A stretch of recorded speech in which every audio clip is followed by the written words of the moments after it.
Call with Dan Tortora on wakeupcalldt.com, your one-stop sports shop, and on mixlr.com/wakeupcalldt. I appreciate your patience this morning as we had a last-minute change in our schedule, so I do appreciate you ad-libbing with us this morning and can't thank you enough for that.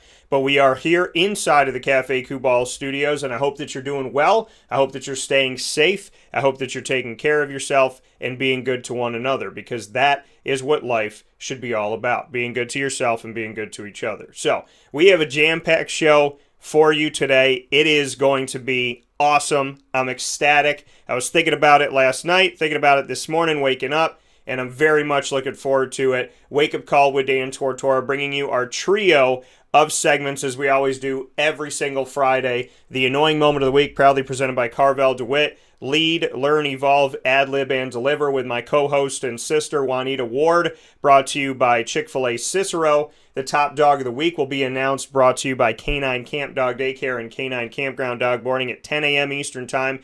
And then at 10:15 a.m. Eastern Time, I'll be joined by John Wallace, where the Cuse is in the house.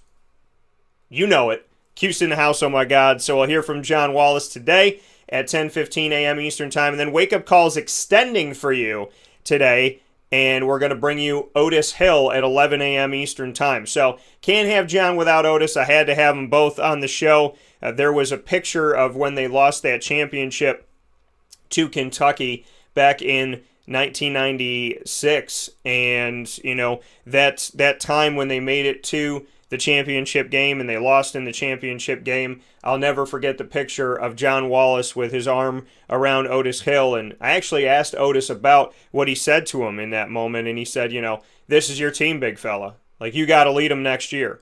And I think that that's incredible, and I think that that's awesome. So today, in honor of that, I wore my jersey, so I'm very stoked about this. Wore my Syracuse. It looks like my Marek Dolezaj jersey, but it's got the old S on the back. So I had to wear this today to support Syracuse, to support that run of my hometown toward the opportunity to get into the big dance. And, of course, I got to wear it for my man Otis and my man John Wallace. So very, very excited to do this for you today. Happy to have you here in the studios. And I'm happy to be wearing a shirt with no sleeves, which obviously shows that the weather is getting better. So I'm going to keep wearing these types of clothes to tell the sun to stay, and hopefully God will keep it here. We're inside of the Cafe Kubal studios. Couldn't be happier to have you here. Cafe Kubal proudly bringing you their coffee, their tea, their sandwiches, all their breakfasts, as well as their desserts and treats, and of course,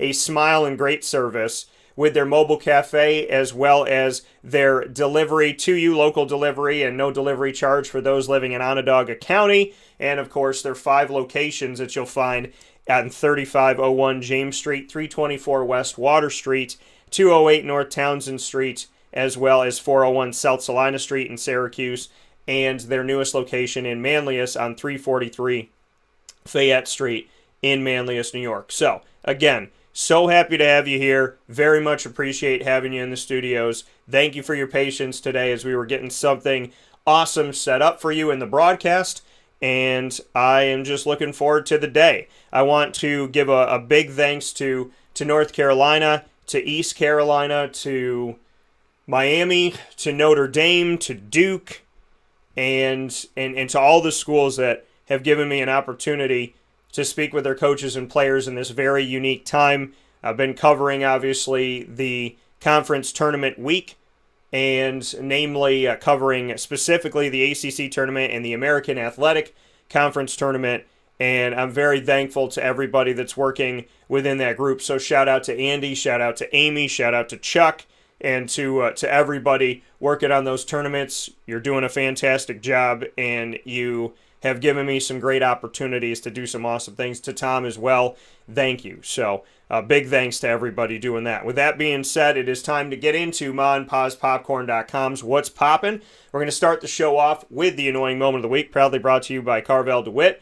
Then we'll move into right around 9:30 a.m. Eastern Time. We'll have Lead, Learn, Evolve, Ad-lib, and Deliver, brought to you by Chick-fil-A Cicero. And then we'll have the Top Dog of the Week announced, coming to you from Canine Camp Dog Daycare and Canine Kampground dog boarding. There may be a little special surprise around that time. And then in hour number 2 and stretching to hour number 3, we will have John Wallace and Otis Hill joining us. So stick around today after 11 a.m. because John Wallace will be joining us at 10:15, and then I'll be bringing on Otis Hill at 11 a.m. Eastern Time this morning as we are expanding out this morning to make sure that we get both of these awesome gentlemen that, you know, the little kid inside of me grew up watching these guys and loving their game, loving their play, feeling their spirit from afar.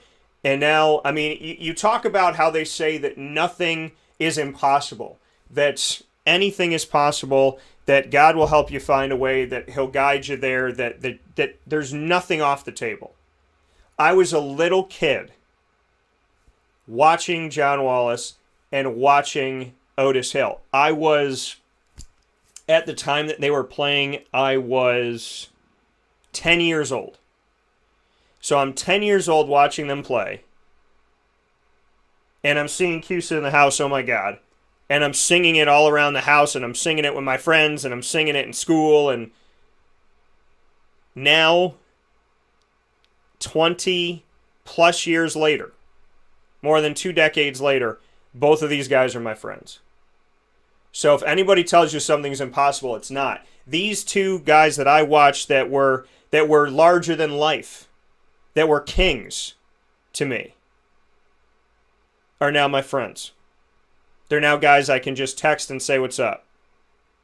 So, always believe in God. Always believe in your dreams. Always bank on yourself. And know that all you need is you and God to get there. And you'll get there.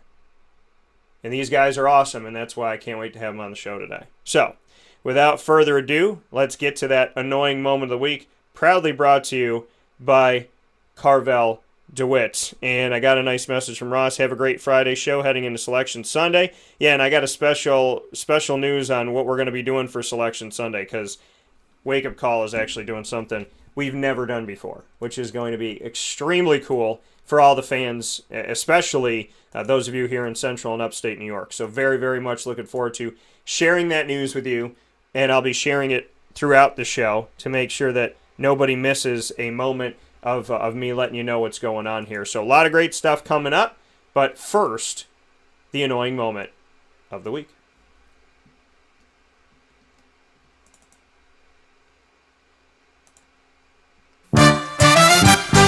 Dan Tortora proudly brings you... Is that for real? Are you kidding me? The annoying moment of the week. I really, honestly, I don't know how to respond to this. Presented by Carvel DeWitt, 4322 East Genesee Street. It's what happy tastes like. You have to be that crazy. I guess so.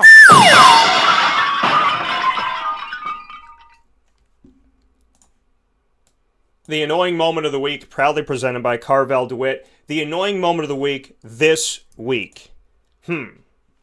Where shall I go with this one? Where's Dan going to go? I don't know. Some people might think they know. I don't know. But the annoying moment of the week this week, I would have to say, is people that consider themselves to be above others and use that thought process to affect people in a negative way. None of us are above anybody. Nobody is. I'm going to be real with you. Nobody is, okay? You think you're better than your friend Susie? You think you're better than Steve? You think you're better than Pat? You think you're better than Joe? We're all on the same line, right? They're not above you. You're not above them. That's reality. Now, some people abuse power, and some people put themselves in a place where they're above someone. They think they're above somebody, right? They get a little bit of power, they get a little sniff of power, and they use it to their advantage. I believe in God, and I believe in karma, and I believe that karma is connected to God. I don't believe karma is something just going around the world by themselves. I believe that God is connected to that, right? All things considered, whatever you put out in the world, don't be mad when it comes back at you. And it's so hard sometimes to deal with negativity, to deal with abuse of power, to deal with people who, for whatever reason, act like they don't like you. But my mom told me a story a long time ago. My mom walked into a store. At that time, she was working for a company doing resets in stores and whatnot. And she walked into the store, and this lady was just super mean to her, and she could feel it. She could, like, sense this woman just, like, staring at her. And my mom went up to her and said, "Do we have a problem?" And the lady said, "Yeah, I don't like you." She said, "Don't get me wrong, I don't know you. I've never seen you before. But since you walked in the door, that was her feeling, like, I don't like you." And my mom was like, "Okay, well, you're going to have to work with me. For as long as I'm here, you're going to have to deal with me." And my mom, total stranger, saying to my mom, "Hey, I don't know what it is about you, but I don't like it." Simple as that. And we don't know why, right? We don't know why that happens sometimes, but it happens. And all you need to know is, can you put your head on a pillow at night and go to sleep? If you can put your head on the pillow at night and go night-night without any trouble, then it's not on you. Okay? It's not you. And it's the annoying moment of the week because I can't stand that people abuse power. I can't. And I call it the Captain America complex because when people are abusing power, I want so badly to do something about it. I want to stop it. Whether it's against me or it's against somebody else, I want to stop it. And it's hard for me to know that sometimes you can't stop it, right? You're not in control of what other people do and with what other people say. And that's hard. But if you live a good life, if you do the best you can, God will eventually pave the way. And that leads us perfectly into the discussion that we'll have with Juanita Ward after the fast break about Lead, Learn, Evolve, Ad-Lib, and Deliver, brought to you by Chick-fil-A Cicero, where we talk about God making a way. Somehow, some way, God clears a path. And, I've been with people that abuse power, and it took years for the path to get cleared the way that I was hoping. But God would clear a little bit of this, a little bit of that. He never left me with nothing. And we ask ourselves the questions, if we don't deserve it, why do we go through it? But then everybody can ask that question. Because people have had people die when they're really young. People have had family members go through cancer.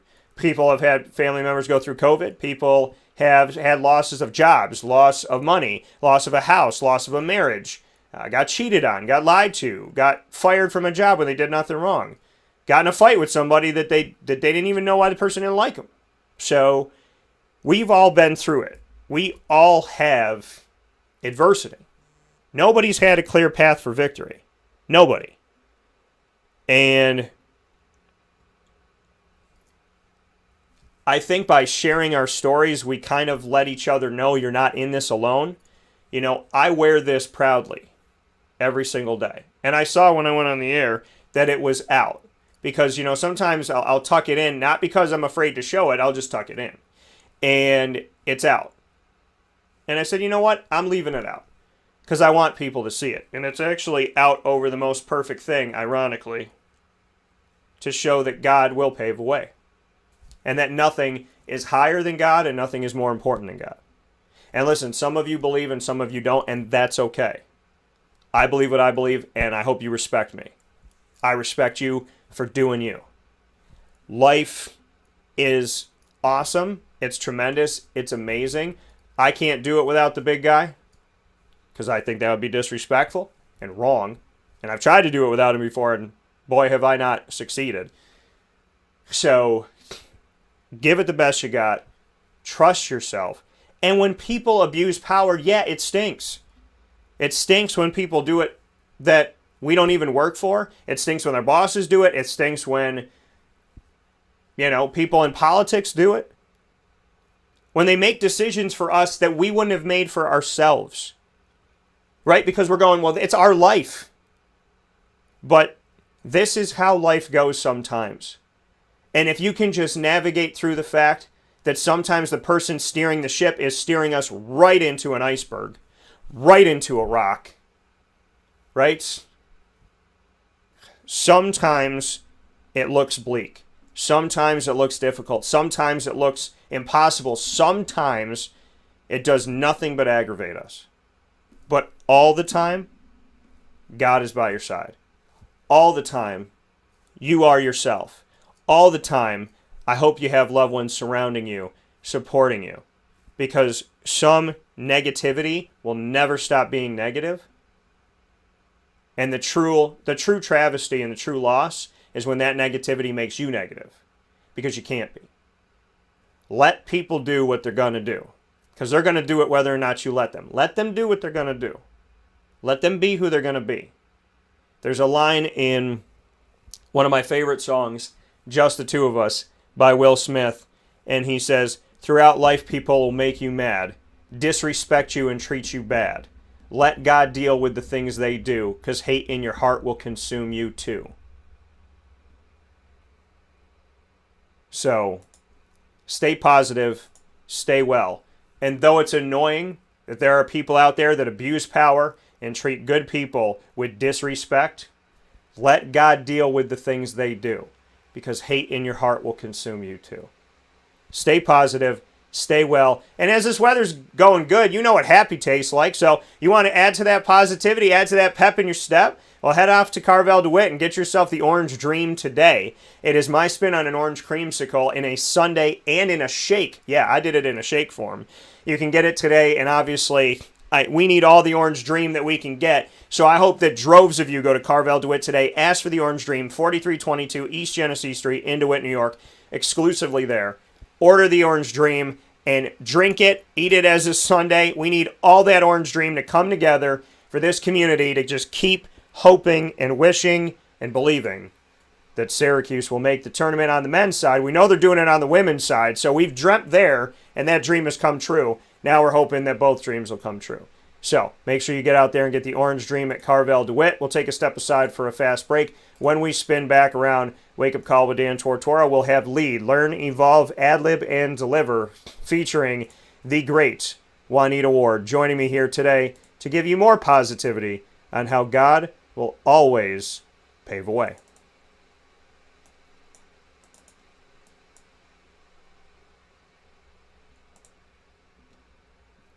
Carvel DeWitt, it's what happy tastes like. Do you know why? Because we make ice cream. Creamy, rich, flavorful ice cream. Not yogurt or iced milk like some of our competitors. Ice cream. Fresh, by hand, daily. For the calorie conscious, we have something new for you. Our new Carvelite. Same great flavor, creaminess, and texture of our regular ice cream with only 35 calories an ounce. So whether you want an ice cream cake, flying saucer, dasher, carvalanche, hard or soft ice cream, we will satisfy your craving with our fresh, handmade regular or new Carvelite ice cream. Carvel DeWitt. It's what happy tastes like.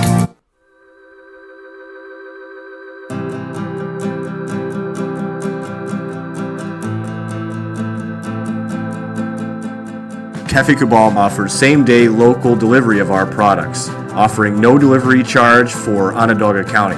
Shop cafecabal.com for fresh roasted coffee beans, cold brew, travel mugs, and all your essential Cafe Cabal needs.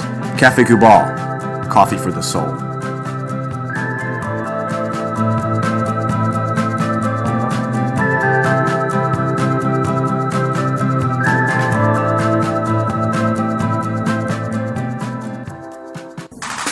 The Wildcat Sports Pub in Camillus, New York is located on 3680 Milton Avenue in the Home Depot Plaza. It is your family-friendly sports bar and restaurant. Folks, some sports bars aren't family-friendly. Some family-friendly restaurants are not sports bars. The Wildcat Sports Pub in Camillus, New York is proud to be both. It is that marriage that you've been looking for years. The Wildcat Sports Pub is your home base for your sports bar and restaurant needs, games for the kids, indoor and outdoor activities, and enough things on the menu to come back every single week and get to try something new. They're open Sundays from noon to 8 p.m., Monday through Wednesday, 11 a.m. to 11 p.m., and Thursday through Saturday from 11 a.m. to midnight. For reservations and party information, call 315-487-2222 for the Wildcat family-friendly sports pub and restaurant.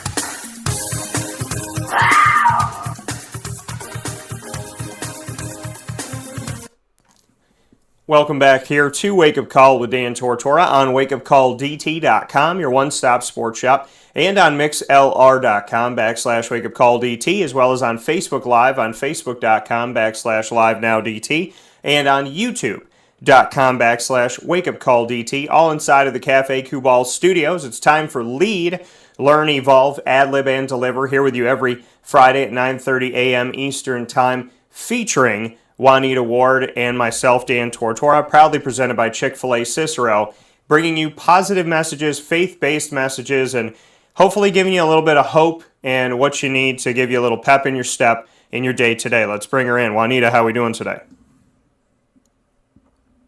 Hey, Dan, how's it going? I'm doing well. And Juanita, I mean, first and foremost, before we go anywhere, shout out to Jackson State and everything that you guys are doing with the women's basketball program for winning back-to-back championships inside of the conference tournament. Fantastic for you, and I mean, and bookends from last year when the world stopped to this year as we carry on. And just to see that, the fact that you won then and you won now is just a truly fantastic feat. It's a beautiful thing. It shows the resiliency of this team, and it shows that there was something there last year that's carried over to this year. So before we go anywhere, I want to say congratulations and ask you what that moment was like for you. Man, you know, as well as I know, Dan, I just got to first and foremost give credit where credit is due. God is so good, and he's truly blessed our team. He's truly blessed us, you know, with an ability, with an opportunity, even when things didn't look like they were going to happen again. The season completely stopped. You know, God still saw fit for us to proceed, and he just covered us. He kept his love and arms around us and protected us. And so I'm extremely grateful, extremely blessed, extremely honored. All the credit belongs to him. And, you know, at that moment, I've only been at Jackson State for 2 years coaching. And so ever since I've been there, it's just been a, you know, win mentality. It's just been the mindset of, you know, I want to come here, I want to be a champ, I want to be a winner, and whatever I have to do to help with this process and, you know, help the girls develop and become better, that's something that I want to do. Anytime you go into a new place, there's always a change that has to take place. And so I'm extremely excited, and I mean, God could not have given me a better opportunity than what he bestowed upon me. And so I don't take this moment for granted. It's a true blessing, and it's a true honor, and all glory belongs to the Lord Jesus Christ. I know some people say the man up above, and yeah, that would be the coolest thing to say in this day and era, but, you know, I'm just a realist, and I have to give credit where credit is due. You know, God is always there, and he's always been on my side, and so I'm very thankful for that opportunity. Yeah, you know, and it's an amazing thing, and you know, like you said, giving credit where credit is due and all glory to God. I mean, same thing. I wake up in the morning, it's thank you to God. I get on this show, and I love when people ask me, what do you do for a living? And I was like, I own my own company. I own a multimedia company, and I've been a broadcaster for almost 20 years. I mean, that is God. I mean, I looked up at God and said, hey, this is what I love. This is what I want to do. You know, this is not even all I want to do, but it's part of it. And he was like, all right, let's make it happen. And I'm like, well, what if nobody believes in us? He's like, well, I believe in you. You believe in you. Who else do we need? And it's amazing how stories come that way and how things work out that way, Juanita. And just what you could say about, I mean, that's today's focus. God making a way. And I posted, and I can't take credit for it because somebody I'm connected to in my Dan on Disney show, she had posted it, but there was this, there's like this ocean, and there's a giant pencil and an eraser, and God's hand kind of erasing a line in the middle of the ocean, and it said, God will make a way. Like, God will help you find a way no matter what. And that's today's focus, and kind of coming off of what we said perfectly. So what can you say about no matter what, God finds a way to make a way? It's so beautifully put. I've seen photos before where you have like a hand coming out of the sky, and it's writing in the sand, and it's putting a pathway down a valley, or it's showing you, you know, it's showing you the light at the end of the tunnel when you're in this forest. And the beauty about this all is when you trust the process, When you try, I always go back to Proverbs 3, 5, and 6, chapter 3, verses 5 and 6, and it says, trust in the Lord with all thine heart, and lean not to your own understanding. In all thy way, God will direct your path. It's amazing to me when you put your trust in a higher calling, when you put your trust in a higher power, knowing that it's not you doing it, but you know that you have faith to believe that you're going to get to your destination some way, somehow, because you trust, because you believe, because you've put all of you into a higher calling and a higher power. It's no different than when we walk into our room, right? Or we walk into our house and we trust that the lights are going to be on when we flick the switch. It's no different than when we get in our car and we trust that the car's going to start, because that's what we've been doing consistently day in and day out. That's what we've been knowing consistently day in and day out. So the question should be at hand is, what do you believe that you do repetitively? Because whatever you do repetitively, that's what you're going to trust and believe. And when God opens up doors, those are doors that he has already ordained or he's already ordered for you to walk into. That's what I trust. That's what I believe. I don't believe that it is my own opportunities giving me this big blessing. I believe that every single thing that we do on this earth, every single thing that happens already has a date on it. Whether it's a good thing or a bad thing, there's already a date on it. However, you have a choice to do what it is that you want to do. We wasn't just created here just to be. God created us to live a lavish life. God created us to have fun, to enjoy. God created us to have a free will. And in doing so, you have to be able to trust the path that you're on that's going to get you through the process to your future, to your destiny, to become great. What are you believing right now? What are you trusting? And in everything that you're doing, allow your trust to be led. Don't just walk blindly. I posted something a couple of days ago that says walk by faith. We're going to do that. We have to do that if we want to succeed, if we want to get to the next level. You have to walk by faith and not by sight. When a baby is born and he starts taking his first steps, or she starts taking her first steps, she trusts and she has faith that who's ever over there holding their arms out, if it's mommy or daddy, they know that by the time they make it over there to their destination, that they're going to fall into one of those arms and they're going to be wrapped up, because that person trusts that they're going to make it, believes that they're going to make it. That person can see the vision, can see the baby make it before the baby sees it. The baby just takes the steps and walks it on out. Yeah, and that's the thing. I mean, is that we believe that, right? And you said, like, walk by faith and not by sight. We believe that it's going to work out. We believe we're going to get there. We believe that things are going to be okay. And when we stop doing that, when we stop believing, that's where we get lost. That's where we, walk down the path halfway and then don't know where to go, because we lose it. We lose that hope. We lose that faith. We lose that belief. We lose that, all right, God, you got us. We're going to be okay. So, Juanita, how do we keep that? How do we stay true to that? How do we hold on to that? Because this world's going to test us. This world tests us every day. It wants us to lose faith. It wants us to lose hope. It wants us to, walk in the middle of the night and get lost and forget where we're going. How do we keep it? Life is going to hit. You have to go through some things in order to believe some things. You know, my dad used to do this to us all the time. In order to teach us that the stove is hot, children like to dare. And it's so amazing I'm using children, because the Bible says in order for you to get to heaven, you have to have childlike faith, which means when you was a child, you believed that your guardian was going to take care of you, right? So my dad, my brother, Thomas, he would go up and he was so daring. Like he would touch the stove. The stove was hot. He would touch it and he'll jerk back, right? And he'll go up and he'll touch it again and he'll jerk back, right? And so my dad came up one time and he says, "You don't think that the stove is hot?"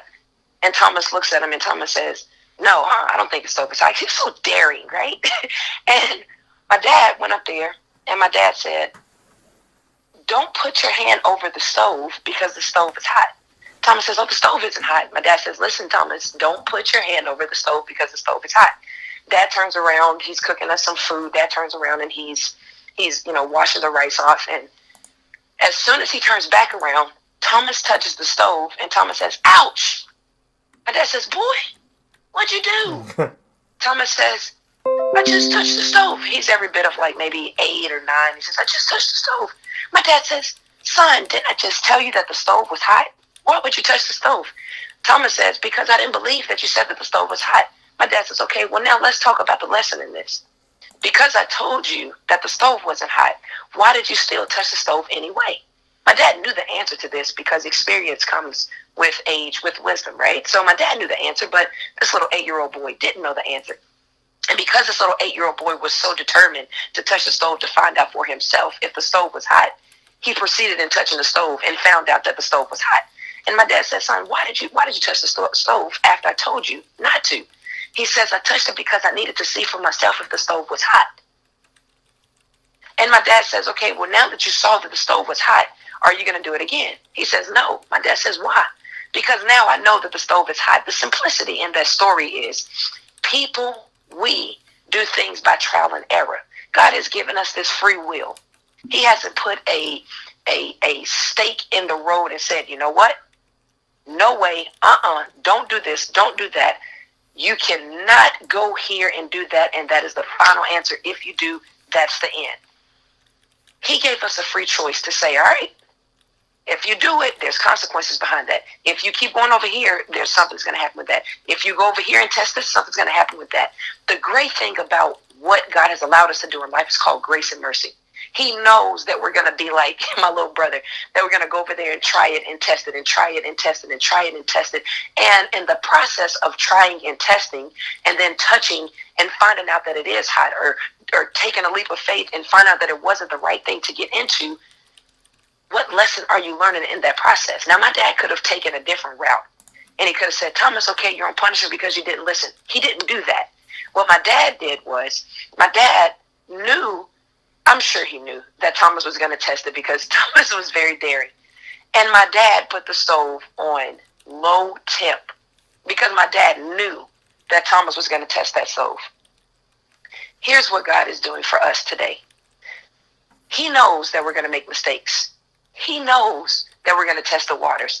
He knows that our humanly nature is wanting to see what's on the other side, is wanting to, let me get a taste of something different. He knows that. And so you know what he says? As a guardian, as a father, he sits up on a throne and he says, all right, I know that Johnny's about to do that. I know that Juanita's about to do that. I know that Dan is about to do that.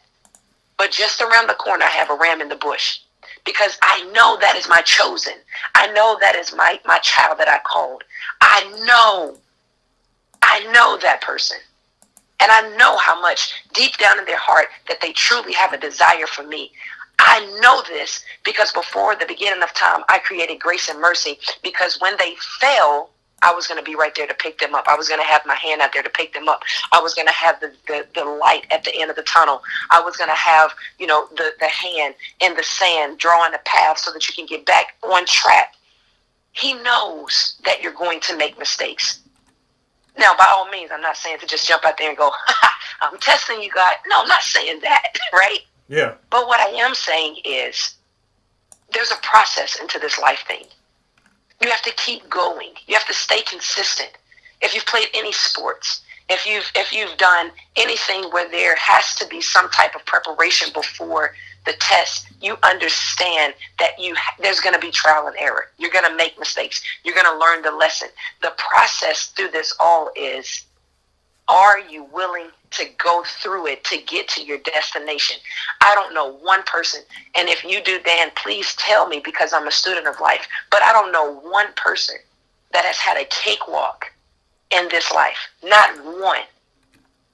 I don't care how rich you are. I don't care how poor you are. I don't care how middle class you are. There's not one person on this earth that has had a cakewalk. Every single person that enters into this world is going to learn a lesson in some way, some form, some fashion.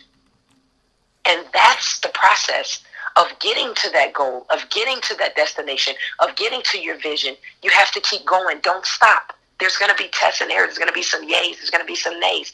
But you have to keep going, because if you know who you are and you have that relationship with Christ, you know that Psalms 37:23 says For the steps of a good man, good woman are ordered by the Lord. The only thing you have to do is just believe in faith, trust the process, and know that your steps are ordered by God. He knows you may get off track. He knows you may bump your head. I'm not saying to go out there and do it on purpose. But if you try and you don't succeed, don't stop. Keep going. If you fall and you feel like you've fallen all the way down, get back up, dig your heels into the ground, and get ready to bust out. This is the year of rejuvenation. This is the year of refocus. This is the year of restarts. This is the year of rebirths. And the only thing we have to do is trust the process, because our steps are already ordered. The only thing we got to do is wake up with a grateful heart, thankful heart, and keep going. Nobody said that the door was going to open when I walked through. You have to put some work into it to get the door to open. Nobody says that the lights are going to come on. We're just going to walk into the house and just going to come on. I don't care if you have sensor lights. You still have to do something for the lights to come on. You still have to have a motion for the lights to come on. You still have to have a motion for the door to open up. You know how we walk out of the doors in the hotels and they just open? Yeah. Well, I still had to take the steps to get to the door so the door could open. You have to do something in order to succeed. You have to do something in order to move to the next opportunity of your life. Take those steps. And that's beautifully put and beautifully said, Juanita, that, we have to do the work to get there. Yes, God is going to help us open this door, help us, with this opportunity, but we have to get there. And I love what you said about, okay, the door opens, right? That automatic door when you go to the hotel, but it doesn't open when you're sitting at the bar. It doesn't open when you're sitting on the couch. It doesn't open when you're at the desk. It opens when you walk toward it. And so, we have to have that faith that, when we walk toward it, it will open. But God is going to help us open that door. We have to get there. We have to walk forward. We have to believe. We have to give it that chance. And if I had a nickel for every time God spoke in my ear and I went, nah, I'm going to do it this way. And he went, okay, I'll see you on the other side. But remember that I told you to do it today. You're going to do it when you do it. But when you do it, I want you to come back and tell me, should you have done it back then? Because I think I know what you need to be doing. But do you? Do you? And I'll be here after you did that. And, it's a beautiful thing. And we have such good communication now that it really is helpful. And it's beautiful that I feel like I can hear him clearer now than when I was younger. And that's a good thing. Because to me, it's showing me that I'm going toward him and not away from him, which is the only direction I want to go in, speaking on God making a path. With that being said, Juanita, I wish you all the best. Get out there, practice, do your thing. Let's win a championship. Let's make it happen. Let's do it. I know that God will guide you, and whatever you end up is where you're supposed to be. I appreciate you so very much. I love you. You are my sister. And with that being said, I look forward to talking with you very, very soon. But please be safe, please be well, and please give the team at Jackson State my best. Sure will, Dan. Thank you so much. Never forget, man, I will succeed. It's a declaration. It's a decree. You can do it. Today is the day that you start that opportunity. Don't forget, you have what it takes. If you don't believe it, just believe in the words that I'm saying. You can do it. Remember, say it to yourself. I will succeed. It's a declaration. It's a decree. I love you, Dan, man. Thank you for the opportunity. Thank you, thank you, thank you. The book is still on sale. If you guys want to go out there and get it, the book is still on Amazon. It's helped so many people out. I get calls and emails and Facebook messaging every single day, Dan. And so I'm so grateful that the book is still doing, what it's supposed to do. And thank you so much, Dan, for continuously supporting, continuously putting out, about the book. That's what true friendship, that's what true family is for and what we do. Dan, you are a true blessing, man, and I thank you and I love you, man. Thank you for this opportunity. Have a good one, all right? All right, take care. I love you too. I'll talk to you soon.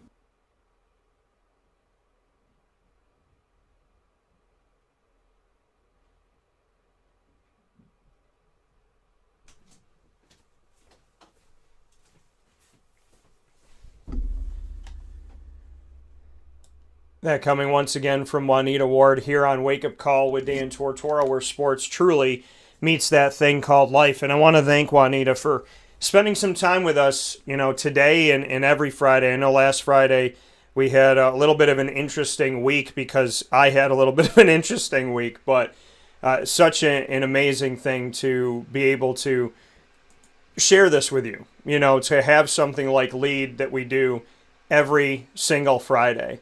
Here on Wake Up Call with Dan Tortora, where sports meets life. So I want to thank Juanita for that. I want to thank her for her fearlessness of faith, her dedication, her belief, her positivity.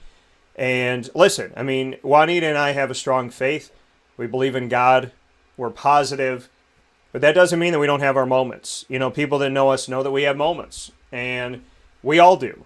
It's about guiding each other through it. And like I said, this show has never been a place to preach and tell people what to do. Never been about that. But I am very much about, I love God. I won't hide it. I believe in God. I have a strong faith. And it drives me, and it moves me, and it saves me, and it restores me. And, for people that need that positive message, I, definitely send it out to you. And I hope that something that we say and do on this show will help you. I hope so. Whether it's Lead, or the annoying moment of the week, or Top Dog, or just in general, I hope something we do here helps you. Because that's what I'm here for. And I'm happy to be here.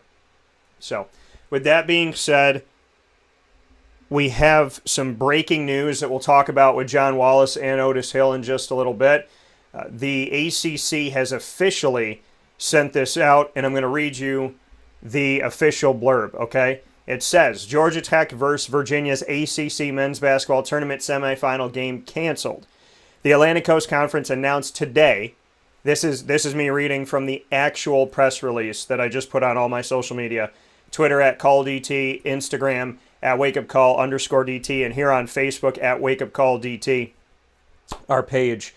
It says, the Atlantic Coast Conference announced today that the Georgia Tech versus Virginia ACC men's basketball tournament semifinal game has been canceled. The game was scheduled to be played on Friday, March 12th at 6:30 p.m. The cancellation follows a positive test, subsequent quarantining, and contact tracing within the Virginia men's basketball program. The team is adhering to the outlined protocols within the ACC Medical Advisory Group report, which is available on the ACC.com. With the cancellation, Georgia Tech advances to the ACC Tournament Championship game and will play the winner of tonight's Florida State versus North Carolina game that will now tip at 8:30 p.m. on ESPN. Virginia is out. So, not even 24 hours after they hit a last-second shot against Syracuse, the Virginia Cavaliers will not be playing the game. And that's smart. First and foremost, I hope that everybody is safe and sound and healthy and well within the Virginia program and everyone connected to it. I also know that this is a very strange thing for a Syracuse fan, because you just lost to a team that's not even competing anymore. So I'm sure that there are Syracuse fans out there saying, well, call the plane back. We'll go play the game. Send us back. We'll play. We'll advance. We'll do it.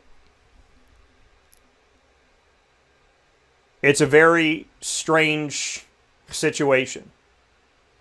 Virginia, the number 1 seed, leaving the tournament. We've seen Florida State advance as the number 2 seed over Duke, who left the tournament after winning their second game of the tournament. And Duke defeating Louisville, the 10 seed over the 7 seed. Duke after that night, and after I was on the virtual call with Coach Q, Coach K and the team, they said they were leaving. And now Virginia is heading out after a positive COVID test. So, this tournament has seen Duke leave and Florida State advance, Virginia leave and Georgia Tech advance. And now I think it hits home for Central and Upstate New York because Syracuse fans are going to sit here and say, okay, well, the team that beat us didn't get to play, so we should get to play. We should have a fair shot at this. We're heartbroken at the loss, but now the loss doesn't even matter because that team's not even playing.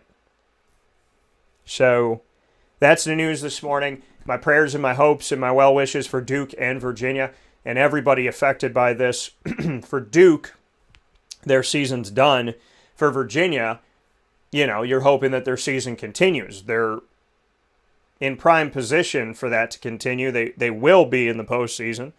So this is, this broke within minutes. When I checked the email, and shout out to Greg, one of our listeners, that had written something on our live feed. After he wrote that, because I get into, doing the show and getting into what we're doing here, I checked my email, and it was in my email, and within a couple minutes, I put it out. And, we're sitting here this morning, and Virginia is not in the ACC tournament. I want you to let that sit for a second and marinate for a second. Virginia is out of the ACC tournament, which means that the team that beat Syracuse has now conceded to Georgia Tech. Crazy. We'll take a step aside for a fast break. When we spin back around, we'll have the top dog of the week, proudly brought to you by K9 Camp Dog Daycare and K9 Kampground Dog Boarding. So, crazy news. Crazy news coming in this morning. Insane. Here we are. Top dog of the week coming up next.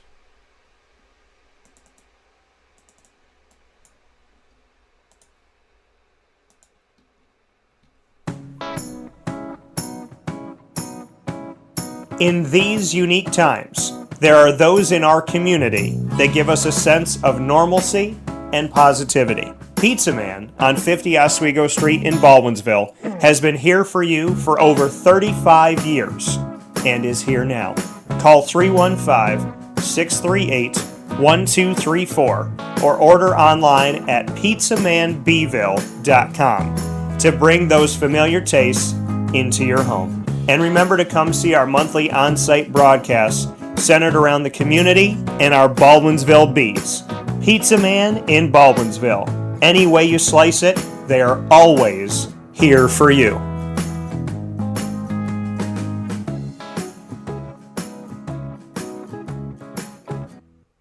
I'm George Townsend of Honda City with some good advice when buying a new car. The true cost of owning a new car is determined by the appraised value when you trade it. No vehicle appraises higher than a Honda. Next, look for low APRs and deep discounts. You also want low maintenance costs and great fuel economy. That's why my advice to you is to buy a new Honda. Looking pre-owned, visit our Honda Certified Used Car Center. Honda City, 7140 Henry Clay Boulevard, Liverpool, or HondaCity-CNY.com. It would be a pity if you don't shop at Honda City. This is Jimmer Sikowski, owner-operator of Chick-fil-A Cicero, 7916 Brewerton Road in Cicero, right in front of the Home Depot. I had a deep feeling that God wanted me to do something bigger with my life and to help people, help others. I kept putting Chick-fil-A in my life, and I realized as I was going through the franchise selection process that positively impacting the lives of others was really core to what we do here at Chick-fil-A. First of all, it starts with the food. The food is brought in fresh daily. We bring in local produce. We prepare to order in the kitchen. We hand butter chicken. We hand spin our milkshakes. It's great food. It doesn't taste like fast food. I think the second thing is the way people feel when they come in a Chick-fil-A restaurant. It's different. We try to treat people with intentional kindness here, which is very different and deeper than good customer service. And so I think it feels remarkable for most people to come in a Chick-fil-A restaurant. And then lastly, the impact that we try to have in the community is very different. It's a big part of the expectation of every operator of a Chick-fil-A restaurant is that they're actively engaged in their community, they're a leader in the community, and they're making a difference. When they realize that what we're striving to do is to shine a little light in their life. That's a very, very different experience than you will have at any other quick service restaurant. And it's that remarkable experience that I think people will emotionally connect with.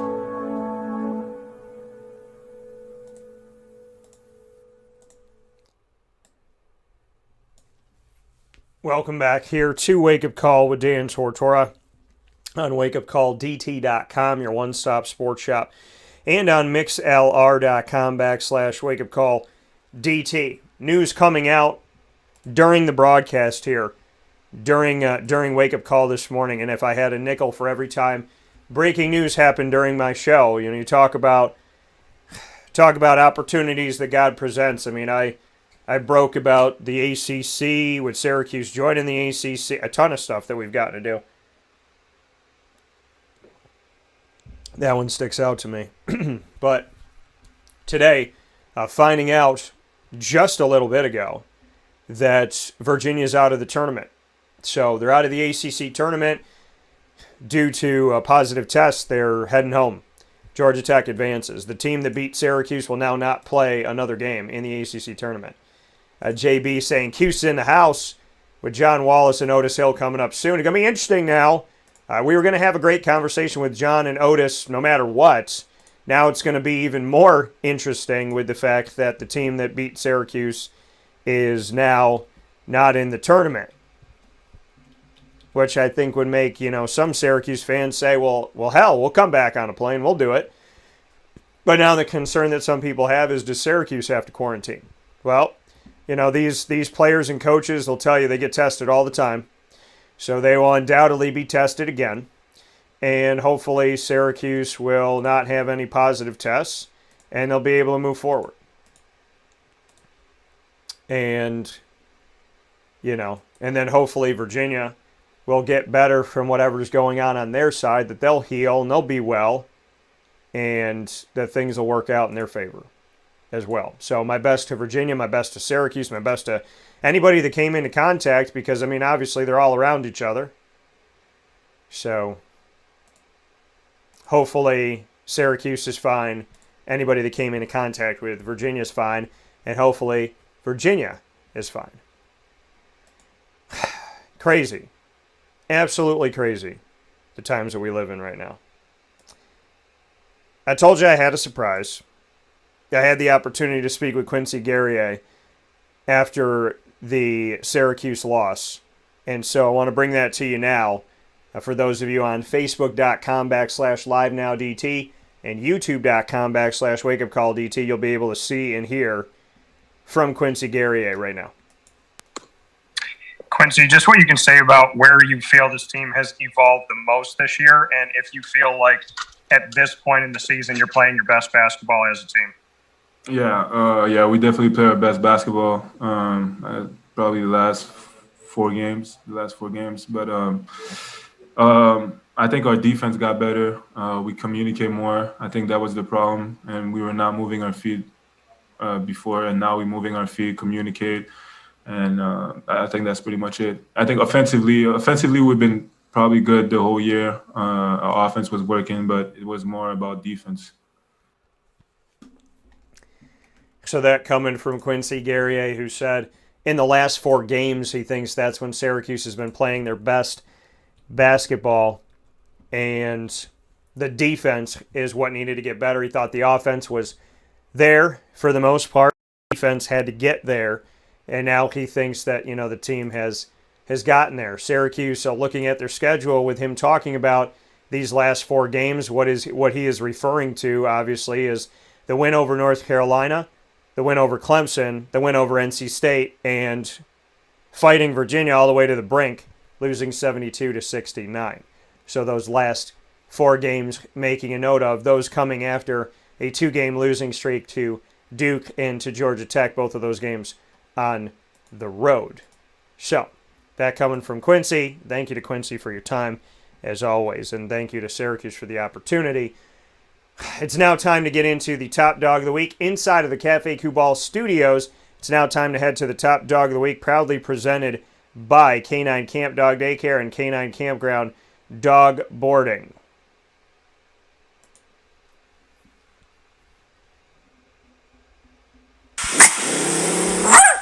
My top dog of the week this week goes to Quincy Guerrier's teammate, Buddy Boeheim.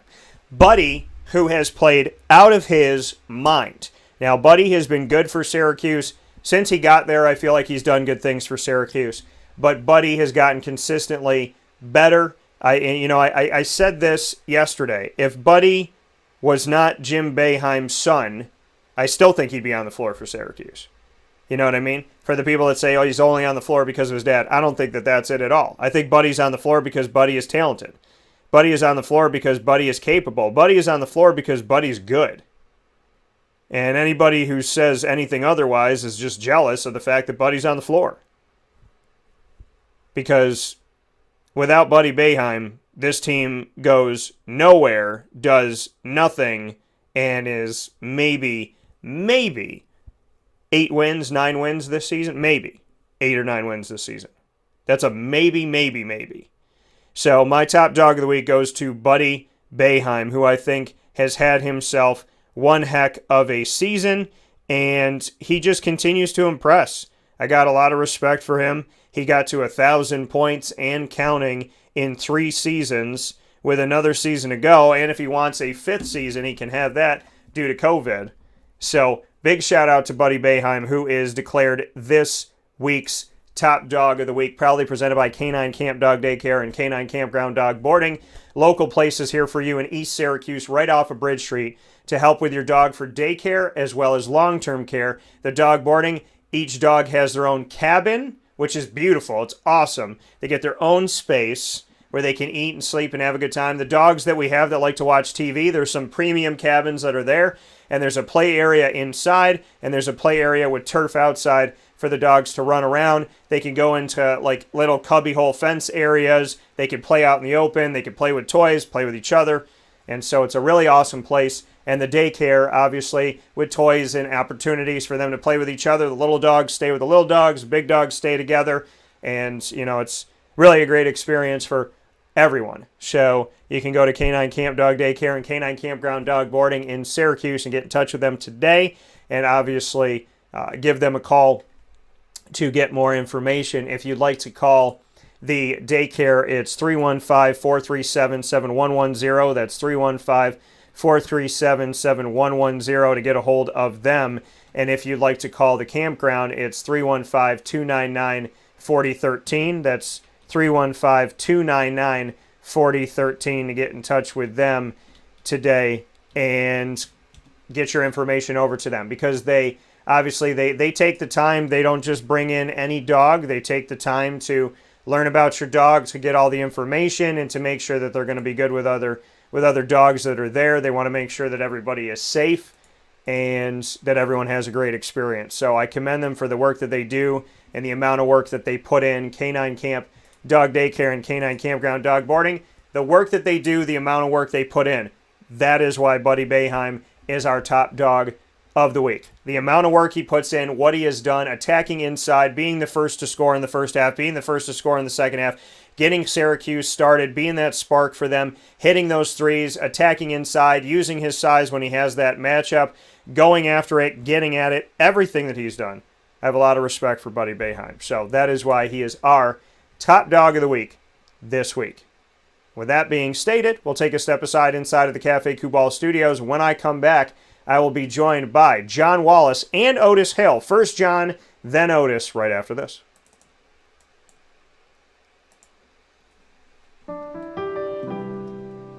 Avicoli's Restaurant, located right at the corner of Route 57 and Wetzel Road, is proud to be your local neighbor, growing with you for over 20 years. We're open 7 days a week for lunch, dinner, and drinks. For takeout, delivery, or catering, call us at 315-622-5100. When you order online and use our promo code AVS10, you will save 10% on your online purchase at myavicolis.com. And make sure to join us monthly for our live on-site broadcasts centered around Liverpool athletics. Avicoli's, your local, trusted neighbor right at the corner of Route 57 and Wetzel Road.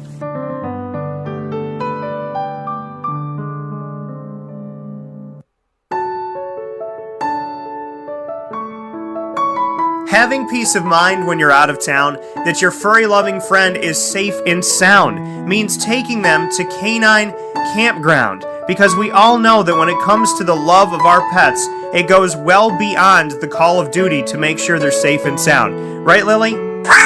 So take a ride to 242 Johnson Street in East Syracuse, New York, and see Canine Kampground and where your dog will be staying, in the classic cabin, the executive cabin, the grand cabin, or of course the luxury cabin, because if you know Lily, you know she loves luxury. Now you don't have to wait to the last minute to find a family member or a friend that'll take your dog for a few days.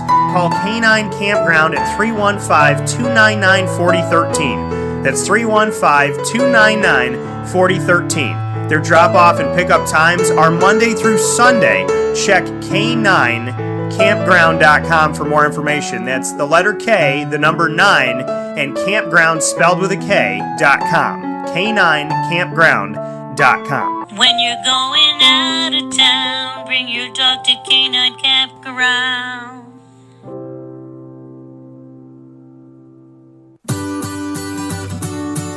Trapper's Pizza Pub, located on 5950 Butternut Drive in East Syracuse. Right off of Bridge Street is your local community supporter right around the corner. Join us on site at Trapper's Pizza Pub for our live monthly broadcast supporting Central New York student athletes and their sports programs. Call 315-438-4444 for more information. And find us on Facebook and Instagram at Trapper's Pizza Pub. Trapper's Pizza Pub, your local community supporter, right around the corner.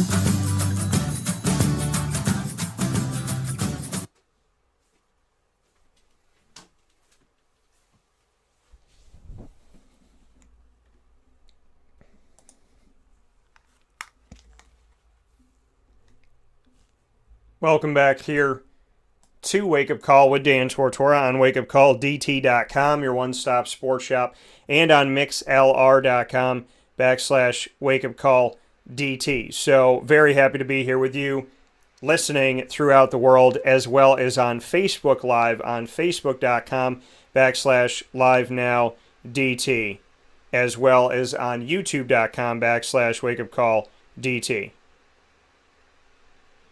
And we're waiting on John Wallace to join us here on the broadcast this morning as this breaking news came out. The Virginia is out of the tournament.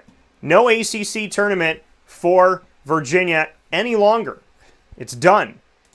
So the ACC bracket is now very strange. We have seen this bracket advance two teams now forward that didn't have to play a game. Florida State had a triple bye to the championship game, because if you're a top 4 seed, you don't play till the quarters. So you're out of you don't have to play the first round, you don't have to play the second round. So they had a double bye. Then in the quarters, they didn't have to play Duke because Duke canceled, so they advanced. So Florida State has had a triple bye, and Georgia Tech had a double bye.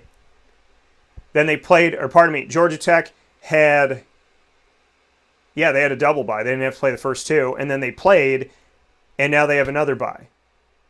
So Georgia Tech, who had the first two rounds done because they had advanced as a top 4 seed at number 4, they had to play one game against Miami, and then they didn't have to play the game against Virginia. So they've automatically advanced. So Georgia Tech, out of the 4 rounds, has only had to play one game. Florida State, out of the 4 rounds, is supposed to play tonight.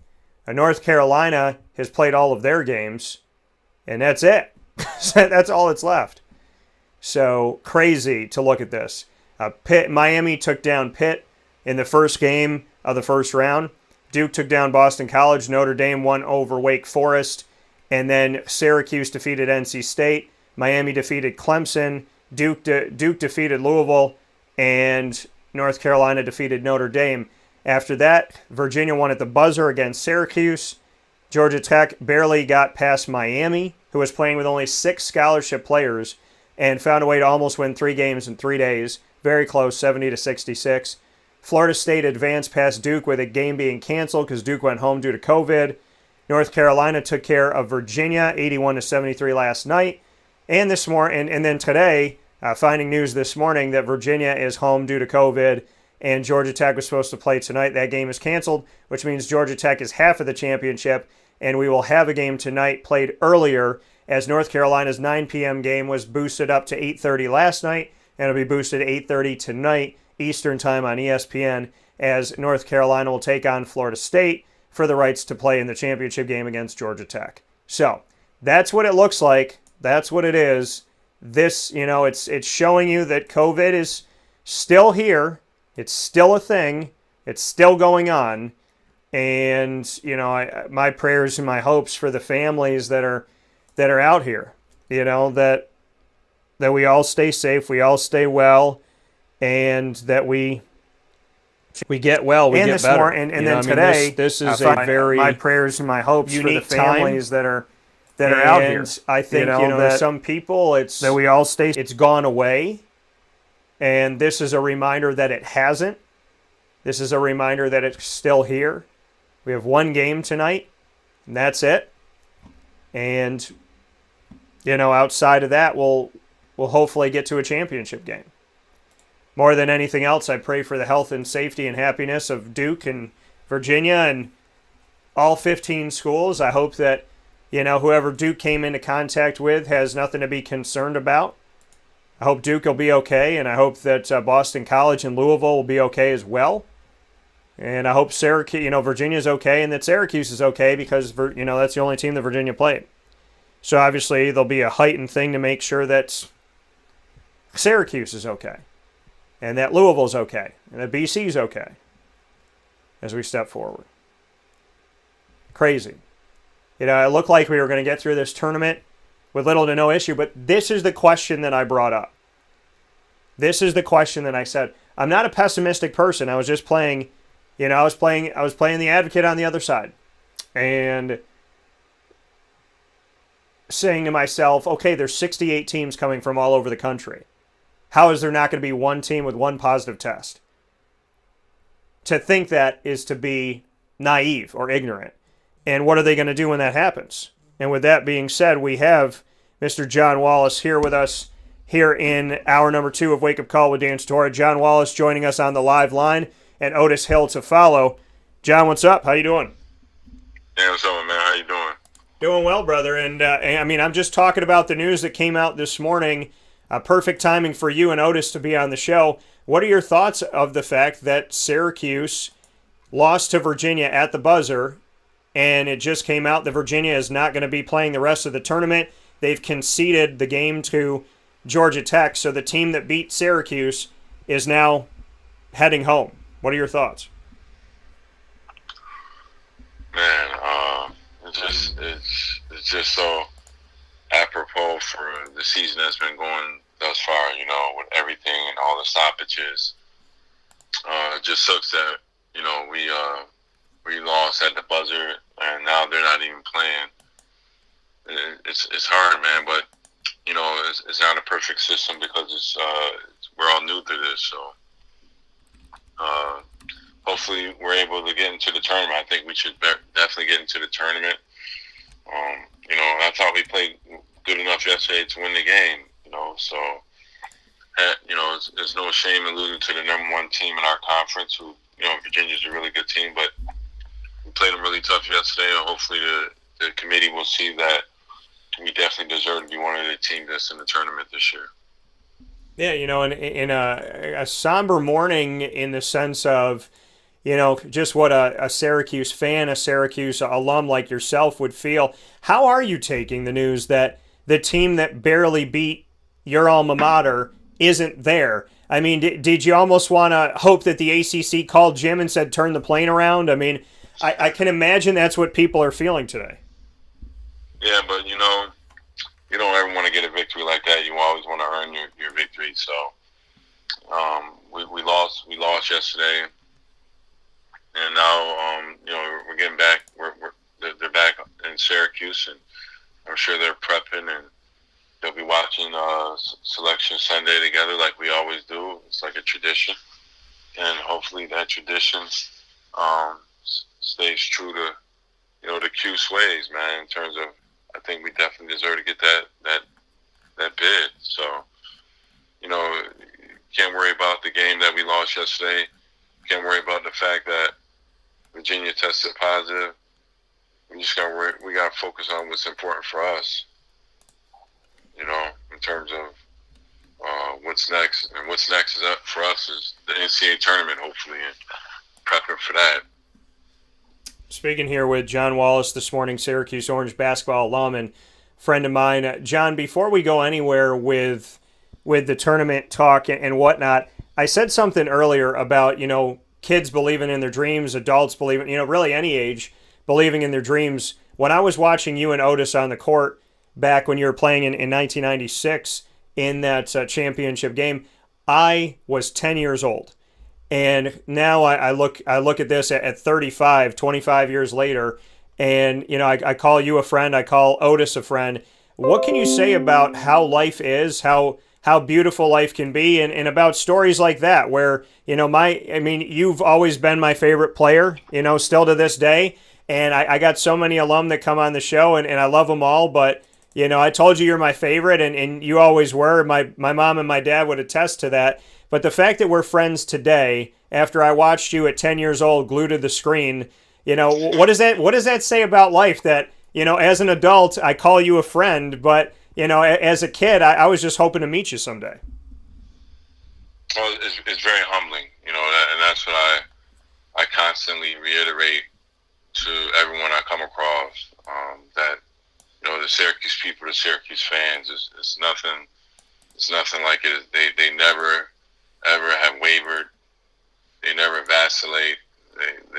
They just love Syracuse, man, through and through, no matter what, you know. And that's same with yourself, you know. Like, you were watching our team when you were 10 years old, and now you're doing your own radio shows, and, you know, you're part of the Syracuse thread now. So it's special to see, like, yourself come up, and you've been you know, in love with Syracuse since you were a little kid.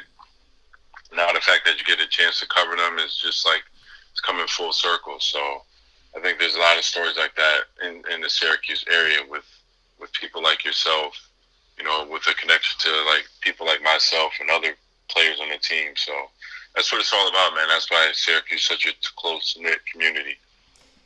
You know, and on your birthday, I shared the video. I have no shame. So on your birthday, I shared the video of our first interview.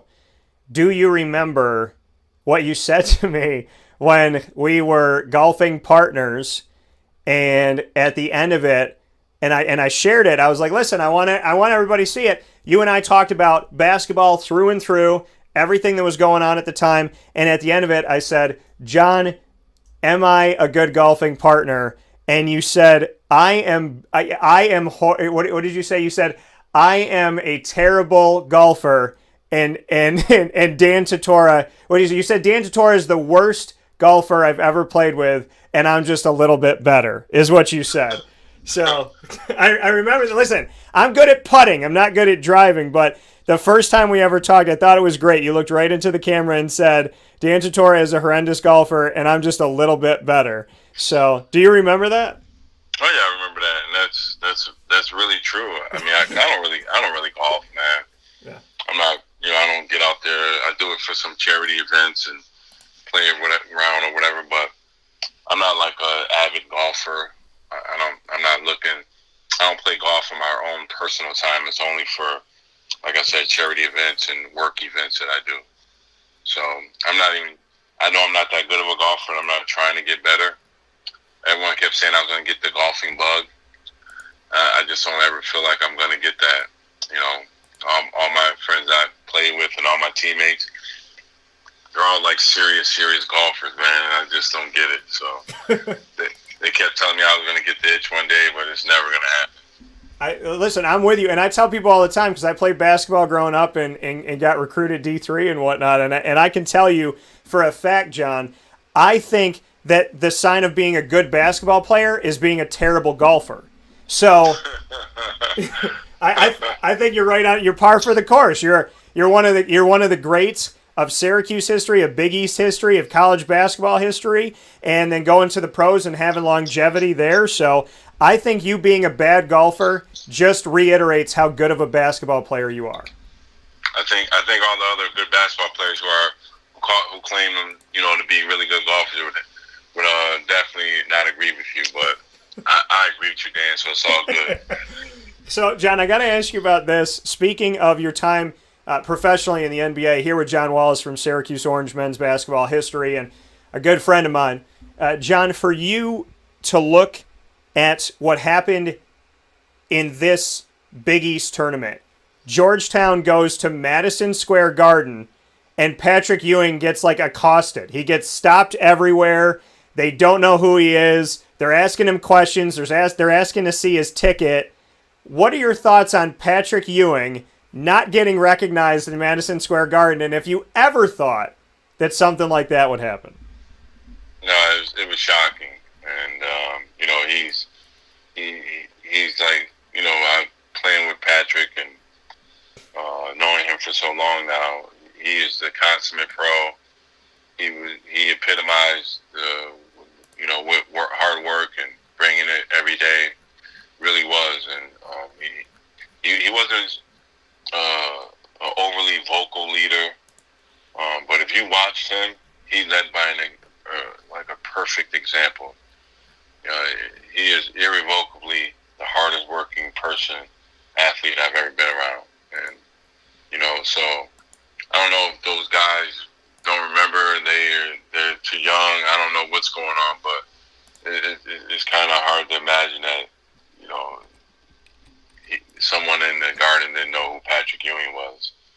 But I'm sure right now Patrick's whatever, because they won a credible game yesterday against Villanova, and I'm sure that win and everything else usurped everything that happened to him personally, because he was feeling good for his team for pulling out a huge upset yesterday.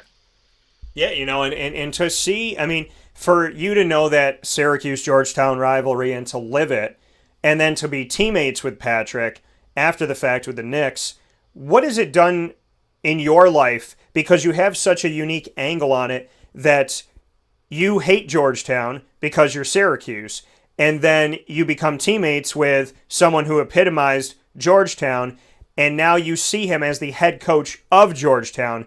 It's almost like living three different lives for you. What can you say about that? Well,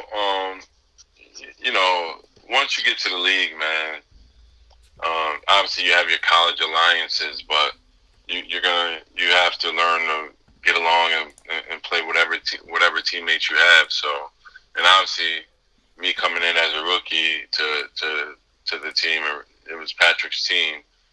You had to figure out a way to make everything work, and it definitely wasn't going to work with me coming in, talking some Syracuse-Georgetown rivalry when we're in the NBA and Patrick Ewing's the man and all that. So, we had our bets, and whenever Syracuse-Georgetown play, we bet dinner and all that. But for the most part, man, once you get to the league, you're just happy to be there, and now you got to figure out how to stay there. Yeah, and being in the league and having that time, you got to spend time in different places and different areas. What can you say about your experience? Because with COVID, it's obviously changed things. The NBA is carrying on. They're pushing through. They had to stop their season last season, and they were kind of the first domino that fell, so to speak, with them and the MLS and the MLB and the NHL coming together saying, we're not going to put media in the locker room, and then before you knew it, the NBA was done. What can you say about your experience of traveling around the country and then knowing, namely, being with the Toronto Raptors, they're playing in Tampa right now. Everybody gets to play at home except for Toronto. What would be your advice to the guys on the team now from what you experienced and, just the fact that they're going through something so unique, because you got to really breathe in Toronto, and these guys don't even get to sleep in their own beds at night? Yeah, it's just, it's a completely different world, and everyone's, adjusting to the new world and the new way of, things are being done. And the way Canada put up their mandates and restrictions, it just wasn't going to be feasible for a team to get in and out of Canada easily, and so the NBA made a wise decision to put them down in Tampa. It displaces them, but at the same time, they're still able to compete and play basketball. And I'm sure they weren't that mad about it in the wintertime when it's minus 10 degrees up in Canada and they're down in Tampa. Weather-wise, it was a lot better. So yeah. You got to look for the silver linings and everything, and try to focus on that, and not just focus on the negative that's going on around you. Here with John Wallace, Syracuse Orange men's basketball alum this morning. You talk about focusing on the positive. I want to go back to the 1996 Final Four team. I want to do something with you, and I'll do it with Otis in just a little bit, that we've never done before. And that is, I'm going to say a name, and I want you to say the first word that describes them to you of your teammates. I'm just going to run down the list, and I want you to say the first thing. We're going to play word association. First name on the list, Lazar Sims. That's my boy. When I think of Z, I just think of an incredible passer, man, since we were playing together at age 14. All right, incredible passer for Lazar Sims. Jason Sapola. The shot. When you think of Jay, you think about the shot he hit against Georgia on the baseline. Coming in from JUCO and everything. So it's definitely the shot that he hit on the baseline. All right, Todd Bergen. It's my man. He's probably my closest friend from back then. We talk all the time. So I would just say my brother, my true brother. Todd Bergen. That's my closest friend from that team. I love hearing that because I finally got to talk to Todd a few months back, and it was awesome. It was amazing to be. It was even better than I thought it would be. The conversation with him was incredible. Marius Giannoulis. When I think of Marius, man, I think of the growth he made when he first got there, coming from Plattsburgh or whatever, and playing in a small town. He had to make a huge adjustment to Syracuse, trying to get his shot off. He was such a good shooter, but it took him a while to adjust to the speed. So I would just say the work ethic, because Mario put in a lot of work. Marius Giannoulis, he put in a lot of work to get where he to just get time on the team, and he's doing well in life in the business world now. So I would just say work ethic for Marius. Perfect. This man is listening this morning. He'll be on the show soon. JB Reef Snyder. JB. When I think of JB, I think of when he was, and there's now a one word association. I can't one word associate my man JB. JB. He had this little dunk he used to call, and and he didn't really dunk the ball that much, but he had he would name his dunks. And we'd be like, Jay, why are you wasting your time naming dunks? You really dunked the ball. Oh, man. But JB was, he named these dunks and all that, man. But JB to be a big man, he's that piece we needed. Him and Otis Hill together formed a perfect big man for us. And, they held their own in every game. Do you remember any of the names of the dunks? No. You gotta dunk more for me to remember them. You know what I mean? How many times do you remember him dunking? I don't know, man. I really don't, because JB, he would dunk in practice, but when he got in the game, he would lay it up real quick or something. So I'm not sure. I'm sure he did dunk, but I wasn't keeping track. We didn't keep we weren't in the analytics back then, so we weren't you had 12 dunks on Tuesdays, and you just played the game, man. Just played the game. You didn't really care about all those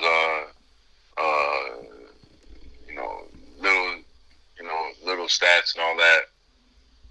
You just went out to compete every single day, and you know that as long as you did that, good things are going to happen. You don't worry about all the ancillary issues and all that. Yeah, man. Not that basketball is an amazing game. It always will be. But, you know, basketball, there's something about the beauty of it back when you played it that sticks out. I want to continue here. David Patrick. My man DP. When I think of Dave Patrick, I think of the rapper Mystical, because none of us had really listened to him or heard of him. And Dave Patrick, playing in Louisiana by way of Australia, he used to always talk about that Mystical cat and playing the music. And I still talk to Dave Patrick here and there all the time. He's doing well coaching, and he's a really, really good guy, man. But when I think of Dave Patrick, I think about the rapper Mystical, because the first time I heard him was from David Patrick. Which I think is awesome, because Mystical, also one of the rappers that I know, and I wrote something to him on Twitter, and he responded to me. So I thought that was really cool, too, that you mentioned Mystical, because I have a connection to that. What could you be tweeting to Mystical, man? I heard one of his new songs, and I just shouted.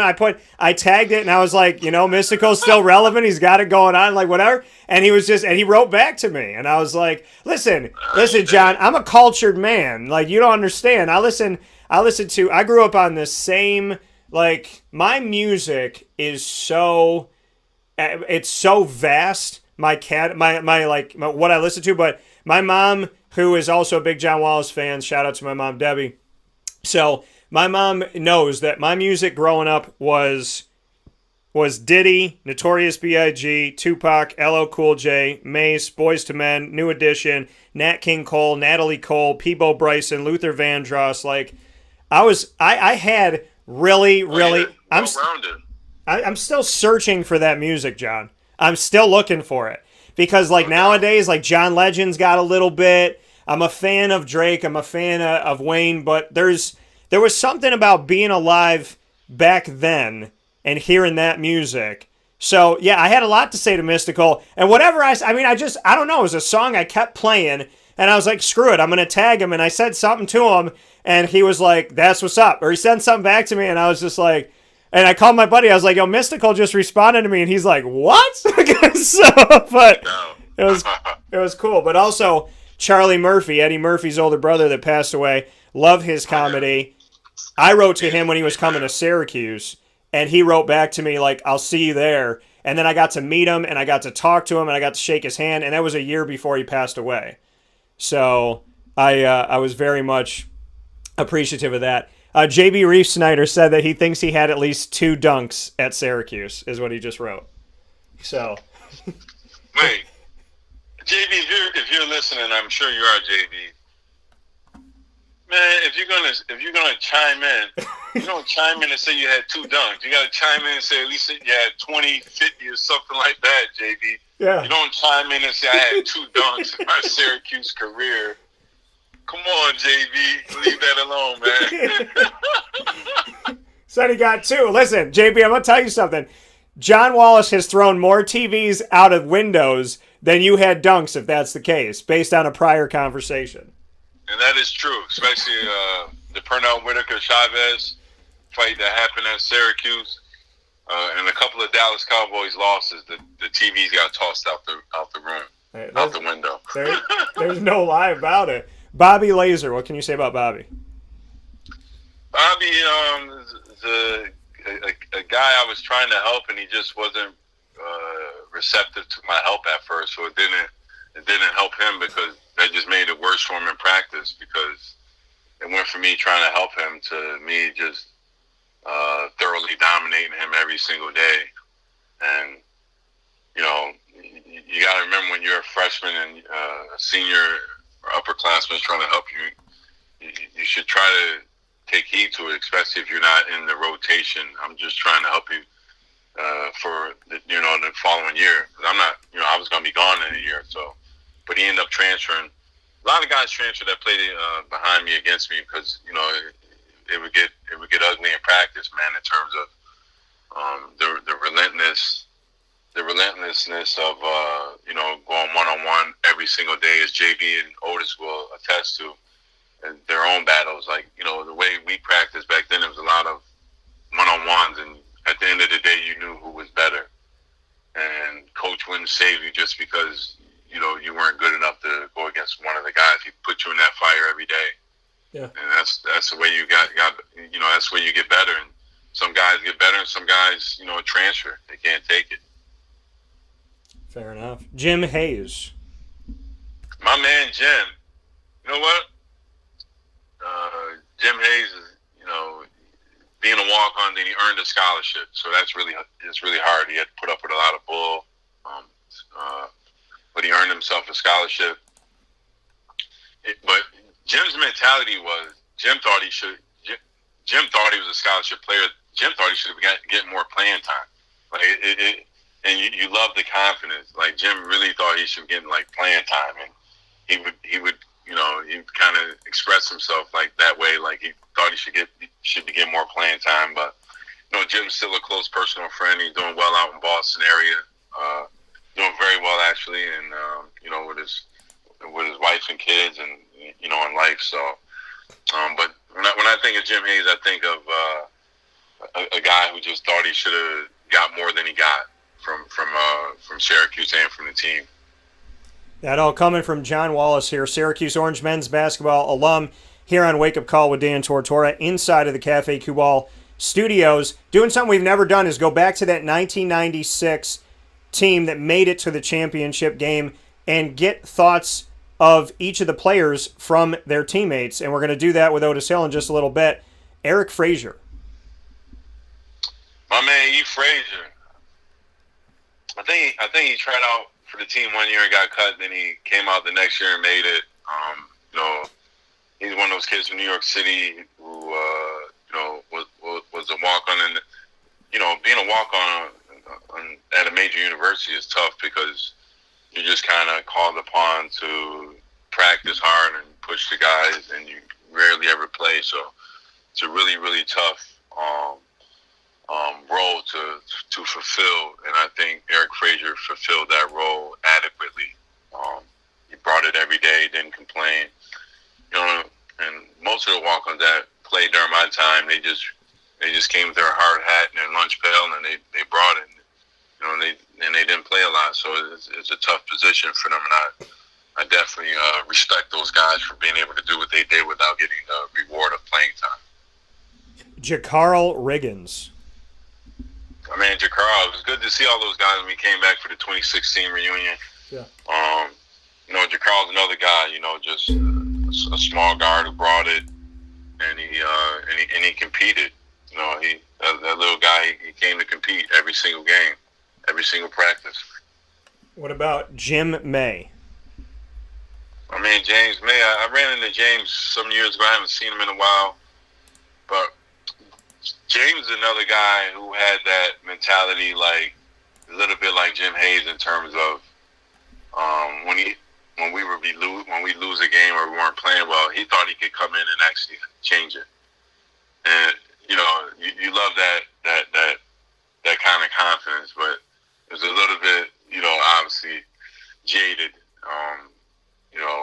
But I love guys that have that much confidence in themselves that they feel like they can do things that they really can't do, but they'll try to do it anyways. And I think James May was one of those type of players that even though he was small in stature, he felt like he could, when the things were going bad, he felt like he could do something to help us.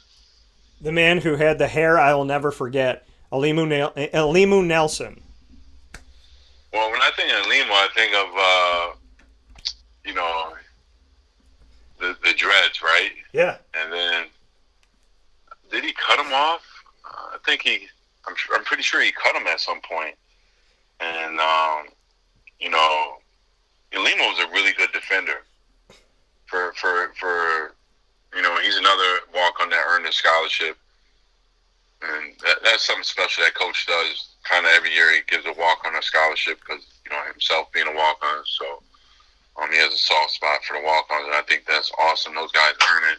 They're putting in just as much work as a scholarship player, so it's good to see those guys get rewarded. And Lima was definitely one of our better defenders, and good size and good athleticism and everything. And he's doing well in the real world now. I think that's most important with all the guys that we're talking about is what they're doing today in their life, and they're all doing well. Yeah. could we can always go back and revisit, the times at Cuse, and we all say it's our greatest 4 years, but the main and the most important thing is what they're doing in their life today, especially in today's world with everything going on. So it's just good to hear that all my guys, all my teammates are doing well in life and not struggling at all. That's most important. That's key. And Limo's definitely in that line. He's doing well out in LA. It took him a while.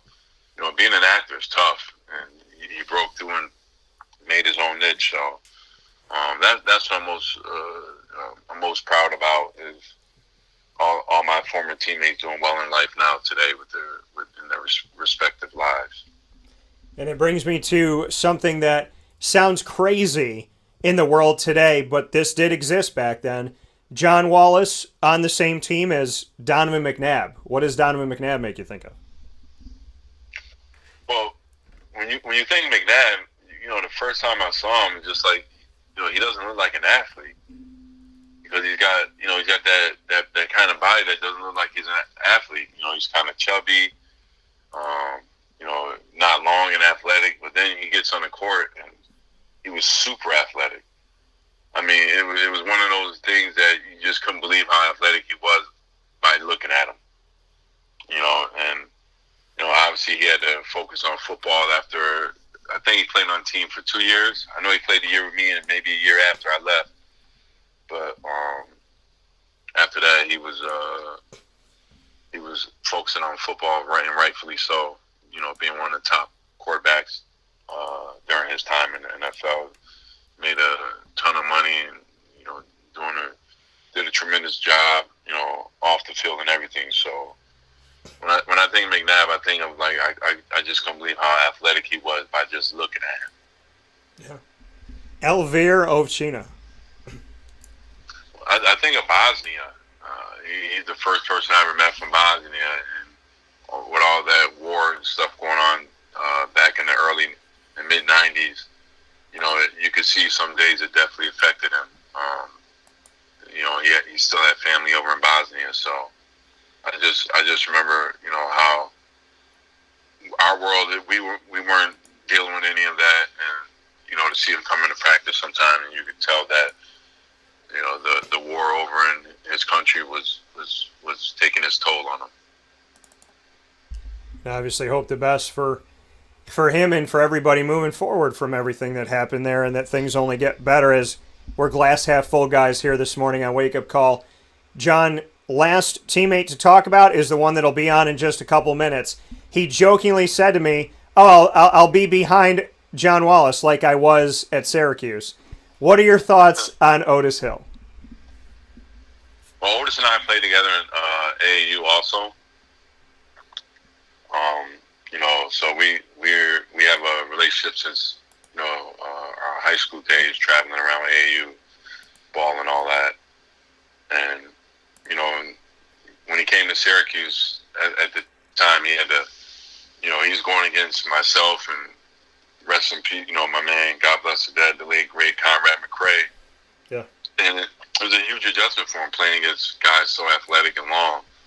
So I think that's why he ended up redshirting, just to get that adjustment. Same thing JB did by redshirting, to adjust to the length and speed of the college game. It takes some guys a little bit longer to adjust. But once Otis did make that adjustment, he had some very dominant games as you can look through the stats. So that was my road dog. That's my big man beside me.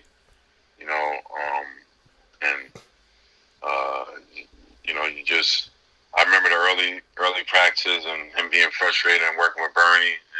And, he got better over the years, man, and that's a testament to himself to just keep working and keep grinding. And I talked to him because I never forgot this, John. I mean, your team, probably, arguably my favorite team that I've ever seen growing up. When my dad would tell me, hey, we're going to the Dome, I was like, I'm going to see John and Otis, and I'd get so excited when my dad would say we were going to see that team, your team. For you, that moment that I'll never forget, because it's in one of the restaurants here locally, and it's it's just a cutout picture of your arm around Otis after you guys were in the championship game and didn't win the championship over Kentucky. I talked to Otis about that, and I don't want to load the question by telling you what he said. Do you remember what you said to him when you put your arm around him? After the game? Yeah. I remember exactly verbatim what I said to him. It was, this is why we came here, for this feeling. You know, there's nothing like that feeling, man. And like I keep saying, there's nothing like the Syracuse and Orange Nation and the way they support us and continue to support us even through now and today and things that we're doing. And, you know, so there's nothing like being a part of that Orange family. And, you know, I put my arm around them and just said, this is why we came to Syracuse. There's no better feeling. And that is amazing. And John, with that, before I let you go, I want to know from your words, why does Syracuse deserve to be in the tournament this year? From what you've seen, from what's going on, Quincy Guerrier just said before you came on the show to me that he believes this team has played their best basketball in the last 4 games, which were a win over North Carolina at home, a win over Clemson at home, their 3rd win over NC State, this one coming on neutral court after beating them at home and on the road, and then pushing Virginia to the brink of a last-second shot. So he believes they're playing their best basketball right now. Why does Syracuse deserve to be in the NCAA tournament, in your opinion, this season?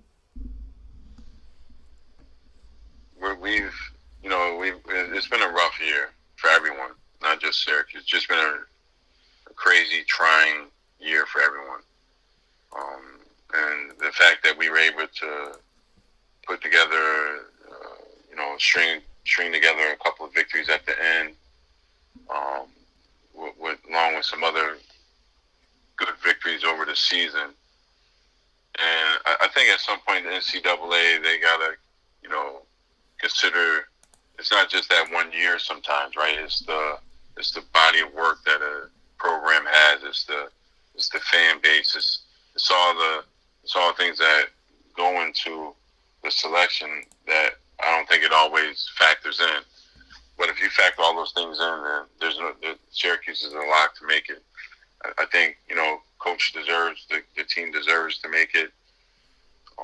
And hopefully, just like the last time, everyone was crying about whether we should be in or not. We were able to the Final Four. So put together, let's get in and handle our business. And I think what we have to do, coach deserves, the team deserves to make it. Sunday, we all hear some good news, and we're all jumping for joy. Coach had practice like he always does right afterwards, because that excitement of that practice after you get selected for the tournament is always one of the best practices of the year. Everyone's just feeling good and upbeat, ready to go and compete in the NCAA tournament. John, who do you think is the catalyst of this year's team, and who is your favorite player to watch?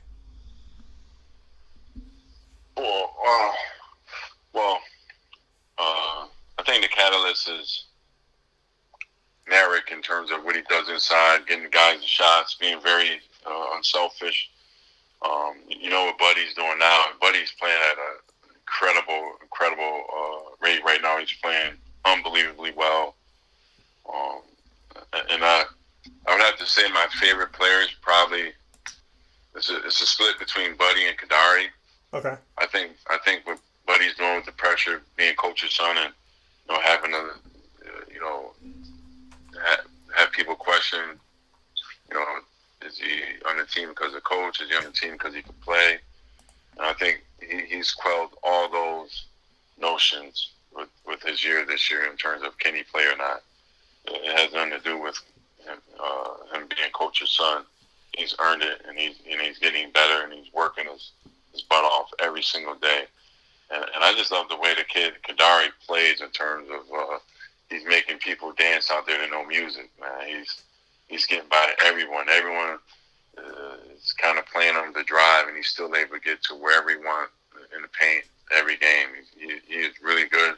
Just got to keep working, get in even better shape so we can play at a higher intensity level for longer stretches of the game. That's one thing freshmen have to learn is how to play at that intensity for sustained periods of time. That coming from John Wallace, Syracuse Orange men's basketball alum, here on Wake Up Call with Dan Tortora inside of the Cafe Kubal Studios. John, final thing here. This is something that's been a long time coming, but you and I got to build a friendship that has lasted now, I would say, almost a decade, which I can't believe it, and I appreciate it so much. You know, a little kid, back in the day, there was no Twitter, there was no Facebook, there was no way to reach out. You could write a letter if you could find an address, but there wasn't an easy way to reach out to your favorite player. Now, you know, the way that we get to connect with each other is amazing. Getting to connect with your kids and being able to do something for you in that respect, but to meet your daughters, to meet your sons, to build up my relationship with them all, you know, I appreciate them so very much, and they're amazing. And you should be such a proud dad. And so to flip it in the other direction, my mom and my dad are more than likely paying attention to this right now. So, John, the kid in me has to ask this of you. What do you want to say to my mom and my dad, having known me for almost a decade, knew that, you know, you were my favorite player, and that I've been watching you since I was, 8, 9, 10 years old. So what do you want to say to my parents right now? And I want to note that my mom also considers you her favorite player as well. Well, one thing's for certain, your mom knows talent. if she considers me, you know what I mean? But no, man, that's just the Syracuse way. I feel like, most of the parents in the Syracuse, Rochester area, they're putting their kids in Syracuse gear in their toddler stages. And, it's just something you grow up with. It's a part of your ilk when you grow up upstate, and you're into sports. You naturally just gravitate towards Syracuse, and your mom and dad did a great job of not only getting you involved in Syracuse, but now that involvement has led to you having a career and a job, and that's really what it's about, man. So shout out to your mom and dad getting you started on the right path early, not even knowing that they were setting you up for a career of being a Syracuse fan for the rest of your life, and being able to start a business and a career doing it. That's awesome, man. So that coming from John Wallace this morning. John, before I let you go, I have to, and my mom says she does know talent. JB said that it is very true that you've thrown more TVs out than dunks he's had at Syracuse. So he wants you to know that. And my final thing, because a friend is a friend, I'm going to flip the script. You know, we're waiting on the committee. Obviously, we're excited about that. I think Syracuse deserves to be in. You always get asked questions. I want to let you ask a couple. Otis is coming on in just a second. So ask me a couple questions, anything in the world. Put me on the hot seat, John. Remember that we're friends, and remember that I care about you and your family very much so. With that being said, you got 2 questions to put me on the hot seat. Go ahead. My first question to you, Dan, is why do you even play golf? When you're that bad, man, why do you even play golf?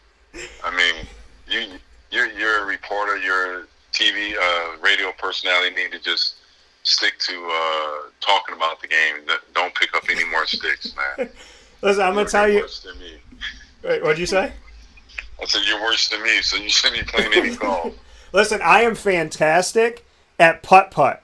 So I'm going to stick with putt-putt and do my thing there. It's perfect for dates. It's perfect for all that, make that happen. So I'll stick to putt-putt. But, yeah, man, I will tell you what I tell a lot of people.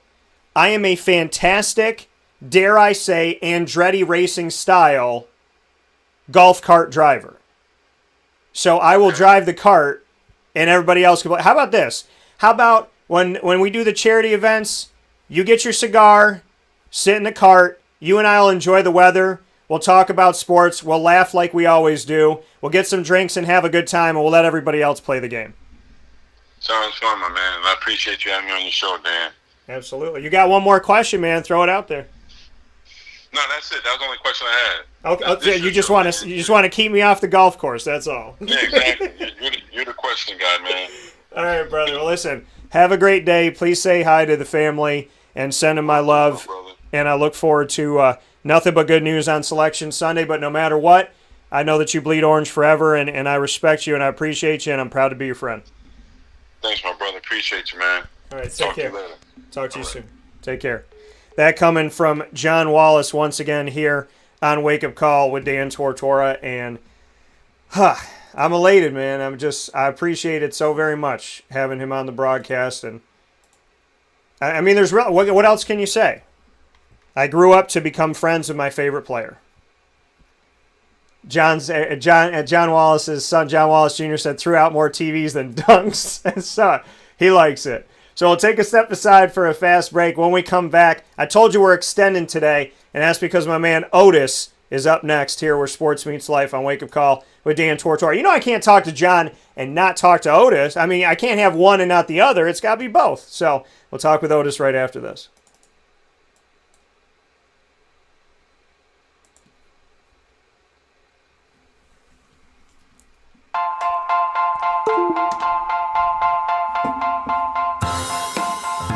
Cafe Cabal Mobile Cafe brings the cafe experience to you. We'll roll out to your neighborhood or office, ready to serve our locally crafted espresso bar to our loyal patrons. Inquire at cafecabal.com. Cafe Cabal, coffee for the soul.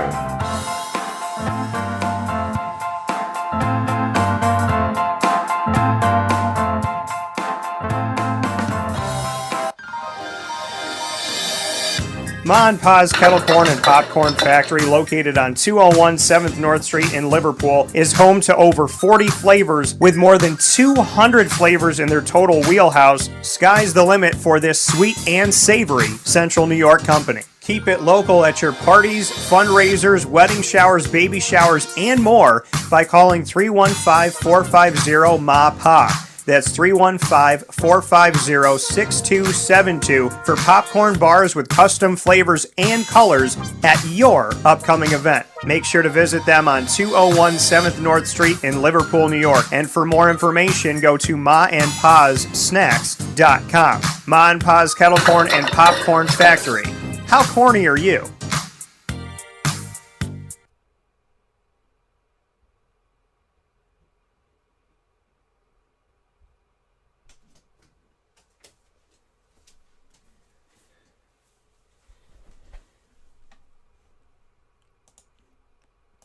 The Millhouse Market, located on 3790 New York 13 in Pulaski, New York, is worth the drive every time. Make sure you make your way out to the Millhouse Market, but before you do that, download their app on the Google Play or Apple App Store today, and you'll have everything at your fingertips, from their homemade breads and desserts to their salads, quinoa bowls, rice bowls, brick oven pizzas, and of course those sandwiches that are named after the families that helped to settle today's Pulaski. Ingrained in our taste buds and ingrained in our community, they are a tremendous place that is absolutely, whether you're a mile away, 30 miles away, 50 miles away, they are worth the drive every time. So make your way out to the Millhouse Market Tuesday through Sunday. Tuesday through Saturday, they're open from 7 a.m. to 8 p.m. and on Sunday from 7 a.m. to 3 p.m., serving breakfast all day long on Sunday. And, of course, breakfast, lunch, and dinner throughout the week. Their general store is open with local products from local companies. And on the weekends, their bistro indoor restaurant is open for you as well, as they get set for 75% capacity. So make sure you make your way out to the Millhouse Market today. Absolutely worth the drive, especially when you're supporting local. Worth the drive every time. With that being stated, we're back here inside of the Cafe Cabal studios on Wake Up Call with Dan Tortora, looking to get Mr. Otis Hill on the broadcast with us in just a little bit here. And I want to thank John Wallace for coming on the show and talking with us, giving us the opportunity to do something I've never done with John, which is go through that entire 1996 Final Four team and to talk about what the first word or phrase or something that sticks out when he hears their name. And we went to every single one of his teammates, which I thought was really cool and really fun, and I appreciate that so very much. So, I want to thank John for his time. I want to thank him for being a part of the show as always and for doing all he can to, be the person that he is, to be the father that he is, the friend that he is to me, to be somebody that I've been able to count on throughout the years. And, like I said, how do you build a better story than he was my favorite player growing up? I watched him when I was 10 go to the Final Four in the championship game. And now 25 years later, we've been friends for almost a decade. So, you look at that. Did 10-year-old me ever think that I would be friends with John Wallace? No. But did 10-year-old me think that I was capable of anything? Yes. And does 35-year-old me think the same thing? Yes. That's why I'm here. That's why I'm doing what I'm doing. That's why, I'm very proud to say my company turns 9 years old this year. Because without the belief that I can do anything, where would I be? Nowhere I'd want to be, I'll tell you that much. So, happy to be here and happy to be with you. And I hope that you're all having a great day and making the most of the time that you have out there, because life is precious. So the amount of time that you spend and what you spend it on, all of that is important. So make sure that you're spending your time wisely and make sure that you're spending it on things you should be spending it on. Because we all get caught up in life and it all gets difficult sometimes, but it's worth it. It's worth staying positive, and it's worth being good to yourself and being good to other people. So remember that and do the best you can as we get set to have Otis Hill join us on the broadcast today, and looking forward to that opportunity. I want to thank Carvel for the annoying moment of the week this week and every Friday at 9 a.m. Eastern Time on 4322 East Genesee Street in DeWitt, New York. I also want to give a special thanks to Chick-fil-A Cicero for Lead, Learn, Evolve, Adlib, and Deliver, and Juanita Ward for her time every Friday at 9:30 a.m. Eastern Time. I want to give a special shout out and a thanks to Canine Camp Dog Daycare and Canine Kampground Dog Boarding, helping us take care of our furry loving friends for short and long-term care all throughout the week, even on holidays. I want to thank them for that in East Syracuse, and for the Top Dog of the Week every Friday at 10 a.m. Eastern Time. And of course, I want to thank John Wallace for being a part of the show today as we get set to wrap up today's broadcast. So again, for those of you just tuning in, Syracuse obviously lost to Virginia.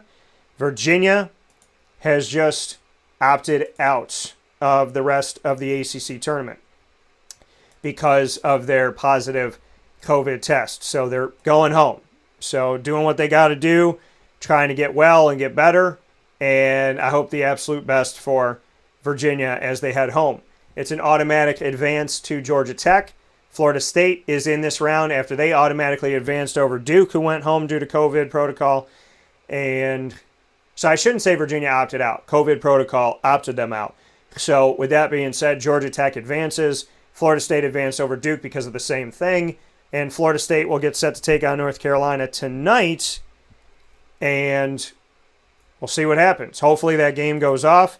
And then hopefully we get to see an actual championship. Florida State was given the trophy last year after being deemed the number one seed, even though other teams play games, and even though the last game was played by Syracuse and North Carolina, which Syracuse won by 28 points, which was the worst loss ever handed to North Carolina in the ACC tournament in their history. Even though that was the last game, Syracuse didn't get anything for it. Florida State hadn't even played a game. They had advanced to the quarterfinals past the first two rounds just as they did this year, as being the number one seed, and so they were given the trophy because they were the number one seed. So that's essentially what happened. So Florida State got a trophy last year not having to play a game, and now this year they're hoping that they do get to play a game, as they've had a triple bye into the semifinals due to being a number two seed, so they didn't have to play the first two rounds, and then the quarterfinal game getting canceled versus Duke because of COVID has now put them in a triple bye situation where they're hoping to play tonight against North Carolina and then go from there, and hopefully we get to play a championship game and we get to see this all come aboard. So with that being said, we're going to give Otis a few more minutes here. We know that sometimes there's schedule changes with work and whatnot, so we're hoping to have Otis on here in just a moment. But if we don't get to Otis today, we'll look to bring him on and have him be a part of the show for another special that we're looking to do, hopefully here.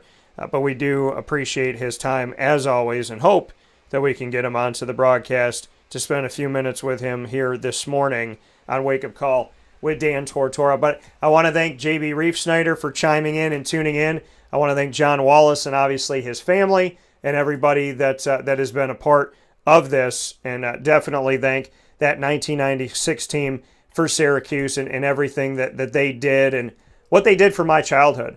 Lazarus Sims, they made me fall in love with Syracuse even more. Lazarus Sims, Jason Cipolla, Todd Bergen, John Wallace, Otis Hill, Marius Janulis, J.B. Reefsnyder, David Patrick, Bobby Laser, Elviro China, Ilamu Nelson, Donovan McNabb, Jim Hayes, Eric Frazier, Jacarl Riggins, and Jim Ray. I want to thank them all for being a part of the show. And so we'll take one more fast break, one more step aside to get you ready for the weekend. I got some special news coming up for you. So we'll do one more fast break, and we'll come back right after this, where sports meets life on Wake Up Call with Dan Tortora. And I do want to give a special nod once again to the Cafe Cubal Studios with 5 locations in our community. It matters so much to go to them. A cup of coffee goes a long way. Head out to Cafe Cubal today at all 4 Syracuse locations, as well as their newest location in Manlius on 343 Fayette Street in Manlius, New York.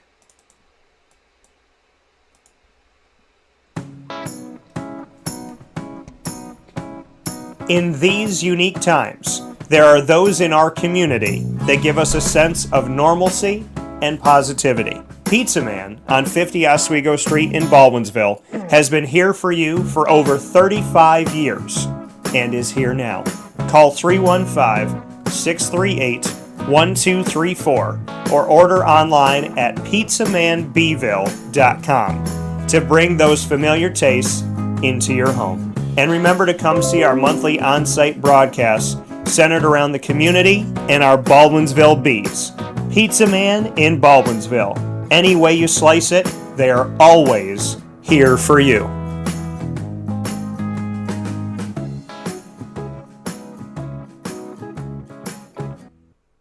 I'm George Townsend of Honda City with some good advice when buying a new car. The true cost of owning a new car is determined by the appraised value when you trade it. No vehicle appraises higher than a Honda. Next, look for low APRs and deep discounts. You also want low maintenance costs and great fuel economy. That's why my advice to you is to buy a new Honda. Looking pre-owned, visit our Honda Certified Used Car Center. Honda City, 7140 Henry Clay Boulevard, Liverpool, or HondaCity-CNY.com. It would be a pity if you don't shop at Honda City.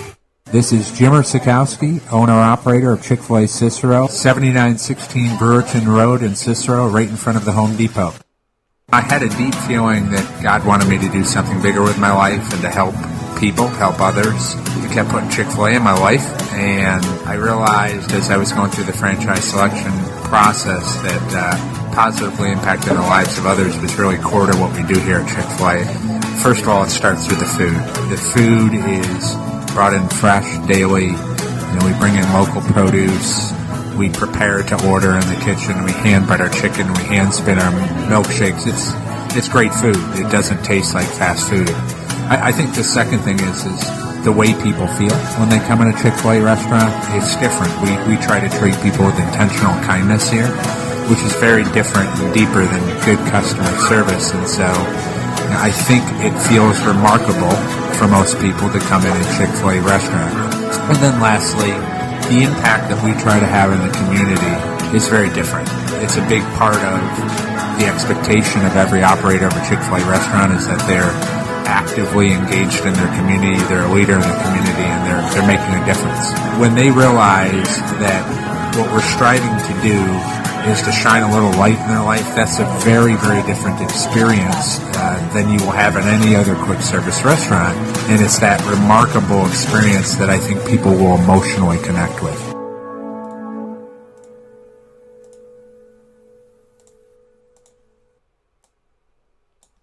Welcome back here to Wake Up Call with Dan Tortora on wakeupcalldt.com, your one-stop sports shop, and on mixlr.com/wakeupcall.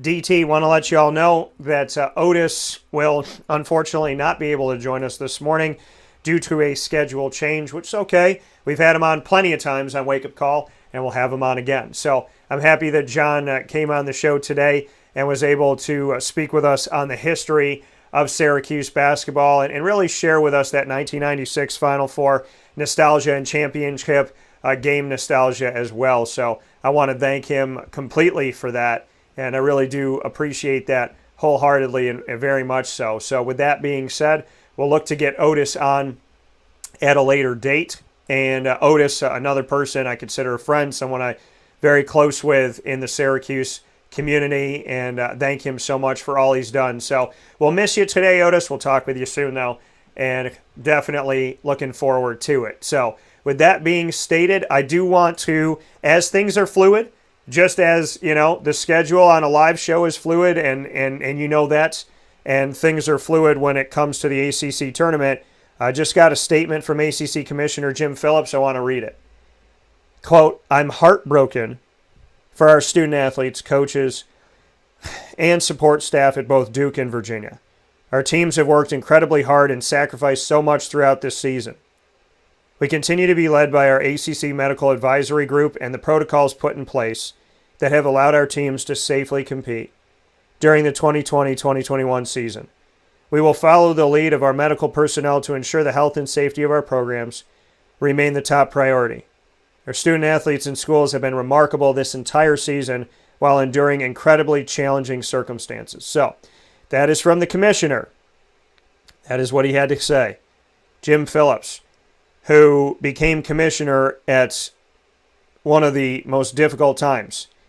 He became commissioner in the middle of a pandemic, with the changing of the guard coming from John Swafford, who's done an incredible job with the ACC, to now Jim Phillips. And Jim, once again, I'll read it again. Quote, "I'm heartbroken for our student-athletes, coaches, and support staff at both Duke and Virginia. Our teams have worked incredibly hard and sacrificed so much throughout the season. We continue to be led by our ACC Medical Advisory Group and the protocols put in place that have allowed our teams to safely compete during the 2020-2021 season.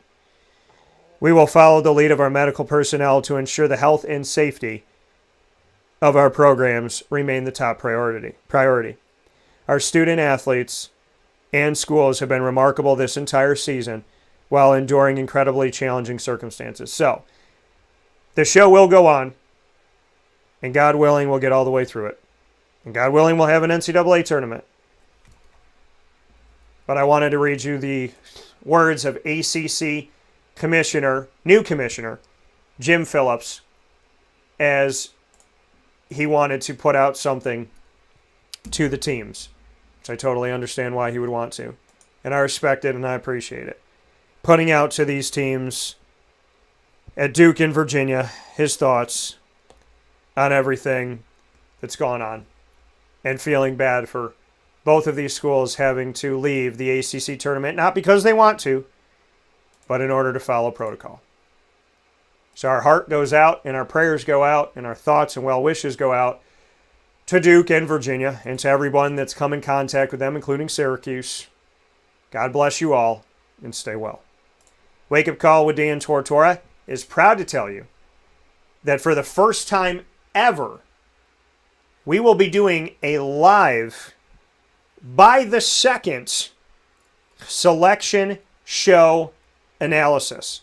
So as teams are being seeded in Selection Sunday, Wake Up Call with Dan Tortora will be carrying a live broadcast. The selection show is at 6 p.m. We will start our show at 5:45 p.m. Eastern Time. When I say we, I am proud to announce that Syracuse Orange basketball alum Demetrius Nichols will be joining me as my co-host at Pizza Man in Baldwinsville as we, this Sunday, March 14th, at 5:45 p.m. Eastern Time, will be giving our live Selection Sunday broadcast. We will tell you our predictions, what our brackets had, and we'll put that up against the actual bracket. If Syracuse makes it, we'll discuss it. If Syracuse doesn't make it, we'll discuss it. And we'll do it with you, the fans. So, if you're watching Selection Sunday at home, don't. Come and watch it with us. This Sunday, March 14th, we will be doing a live selection show, simultaneous broadcast, starting at 5:45 p.m. Eastern Time at Pizza Man. Myself and Demetrius Nichols, Syracuse Orange basketball alum, we'll be bringing you our live analysis of Selection Sunday as the seating happens, as the bracket comes together. We will be giving you our thoughts on those games. That means I'm going to have to do a lot of homework to be ready, and I will.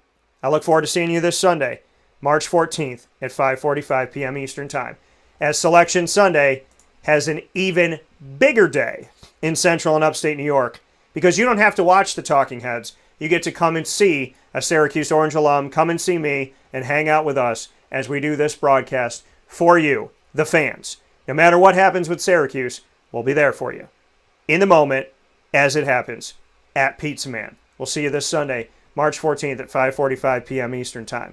In the meantime, for those of you that are new to the show, make sure you watch and listen to Wake Up Call with Dan Tortora every Monday through Friday from 9 a.m. to 11 a.m. Eastern Time on mixlr.com/wakeupcalldt, as well as on wakeupcalldt.com, and watch us on facebook.com/wakeupcalldt, as well as, facebook.com/livenowdt, as well as on youtube.com/wakeupcalldt. The shows have been archived from this week. You can go back and listen to Tourney Time Talk with Jim Lee, Eric Santifer, as well as Hal Cohen, Andre Hawkins, Gene Waldron, Roosevelt Bowie Jr., Dale Shackelford, and today's with John Wallace will be added as well. And you can find them all on Stitcher, Spotify, TuneIn, MixLR, YouTube, iTunes, and Apple Podcasts, iHeartRadio, and Podbean, among others. And I want to thank all of our partners here in the community that we feel so blessed to be working with. Those being Cafe Cubal, Carvel DeWitt, the Wildcat Sports Pub, Canine Camp Dog Daycare, Chick-fil-A Cicero, Avicoli's, Honda City of Liverpool, Ma and Pa's Kettle Corn and Popcorn Factory, Canine Kampground Dog Boarding, the Millhouse Market, and Pizza Man, where we will be this Sunday, March 14th, for a Selection Show special that you'll want to be a part of. It's not watching Selection Sunday this year in our community. You don't have to just watch it on the TV. You get to be with us and enjoy it with us at Pizza Man. Demetrius Nichols, Syracuse Orange alum, and myself, Dan Tortora, bringing you our live analysis of Selection Sunday as it happens from Pizza Man at 5:45 p.m. Eastern Time this Sunday, March 14th. I hope you have a fantastic day. Find us on Facebook at Wake Up Call DT, Twitter at Call DT, and Instagram at WakeUpCall_DT. And as I always leave you, God bless. No stress. Do your best. Be good, be well, and appreciate what you got. I'll talk with you soon.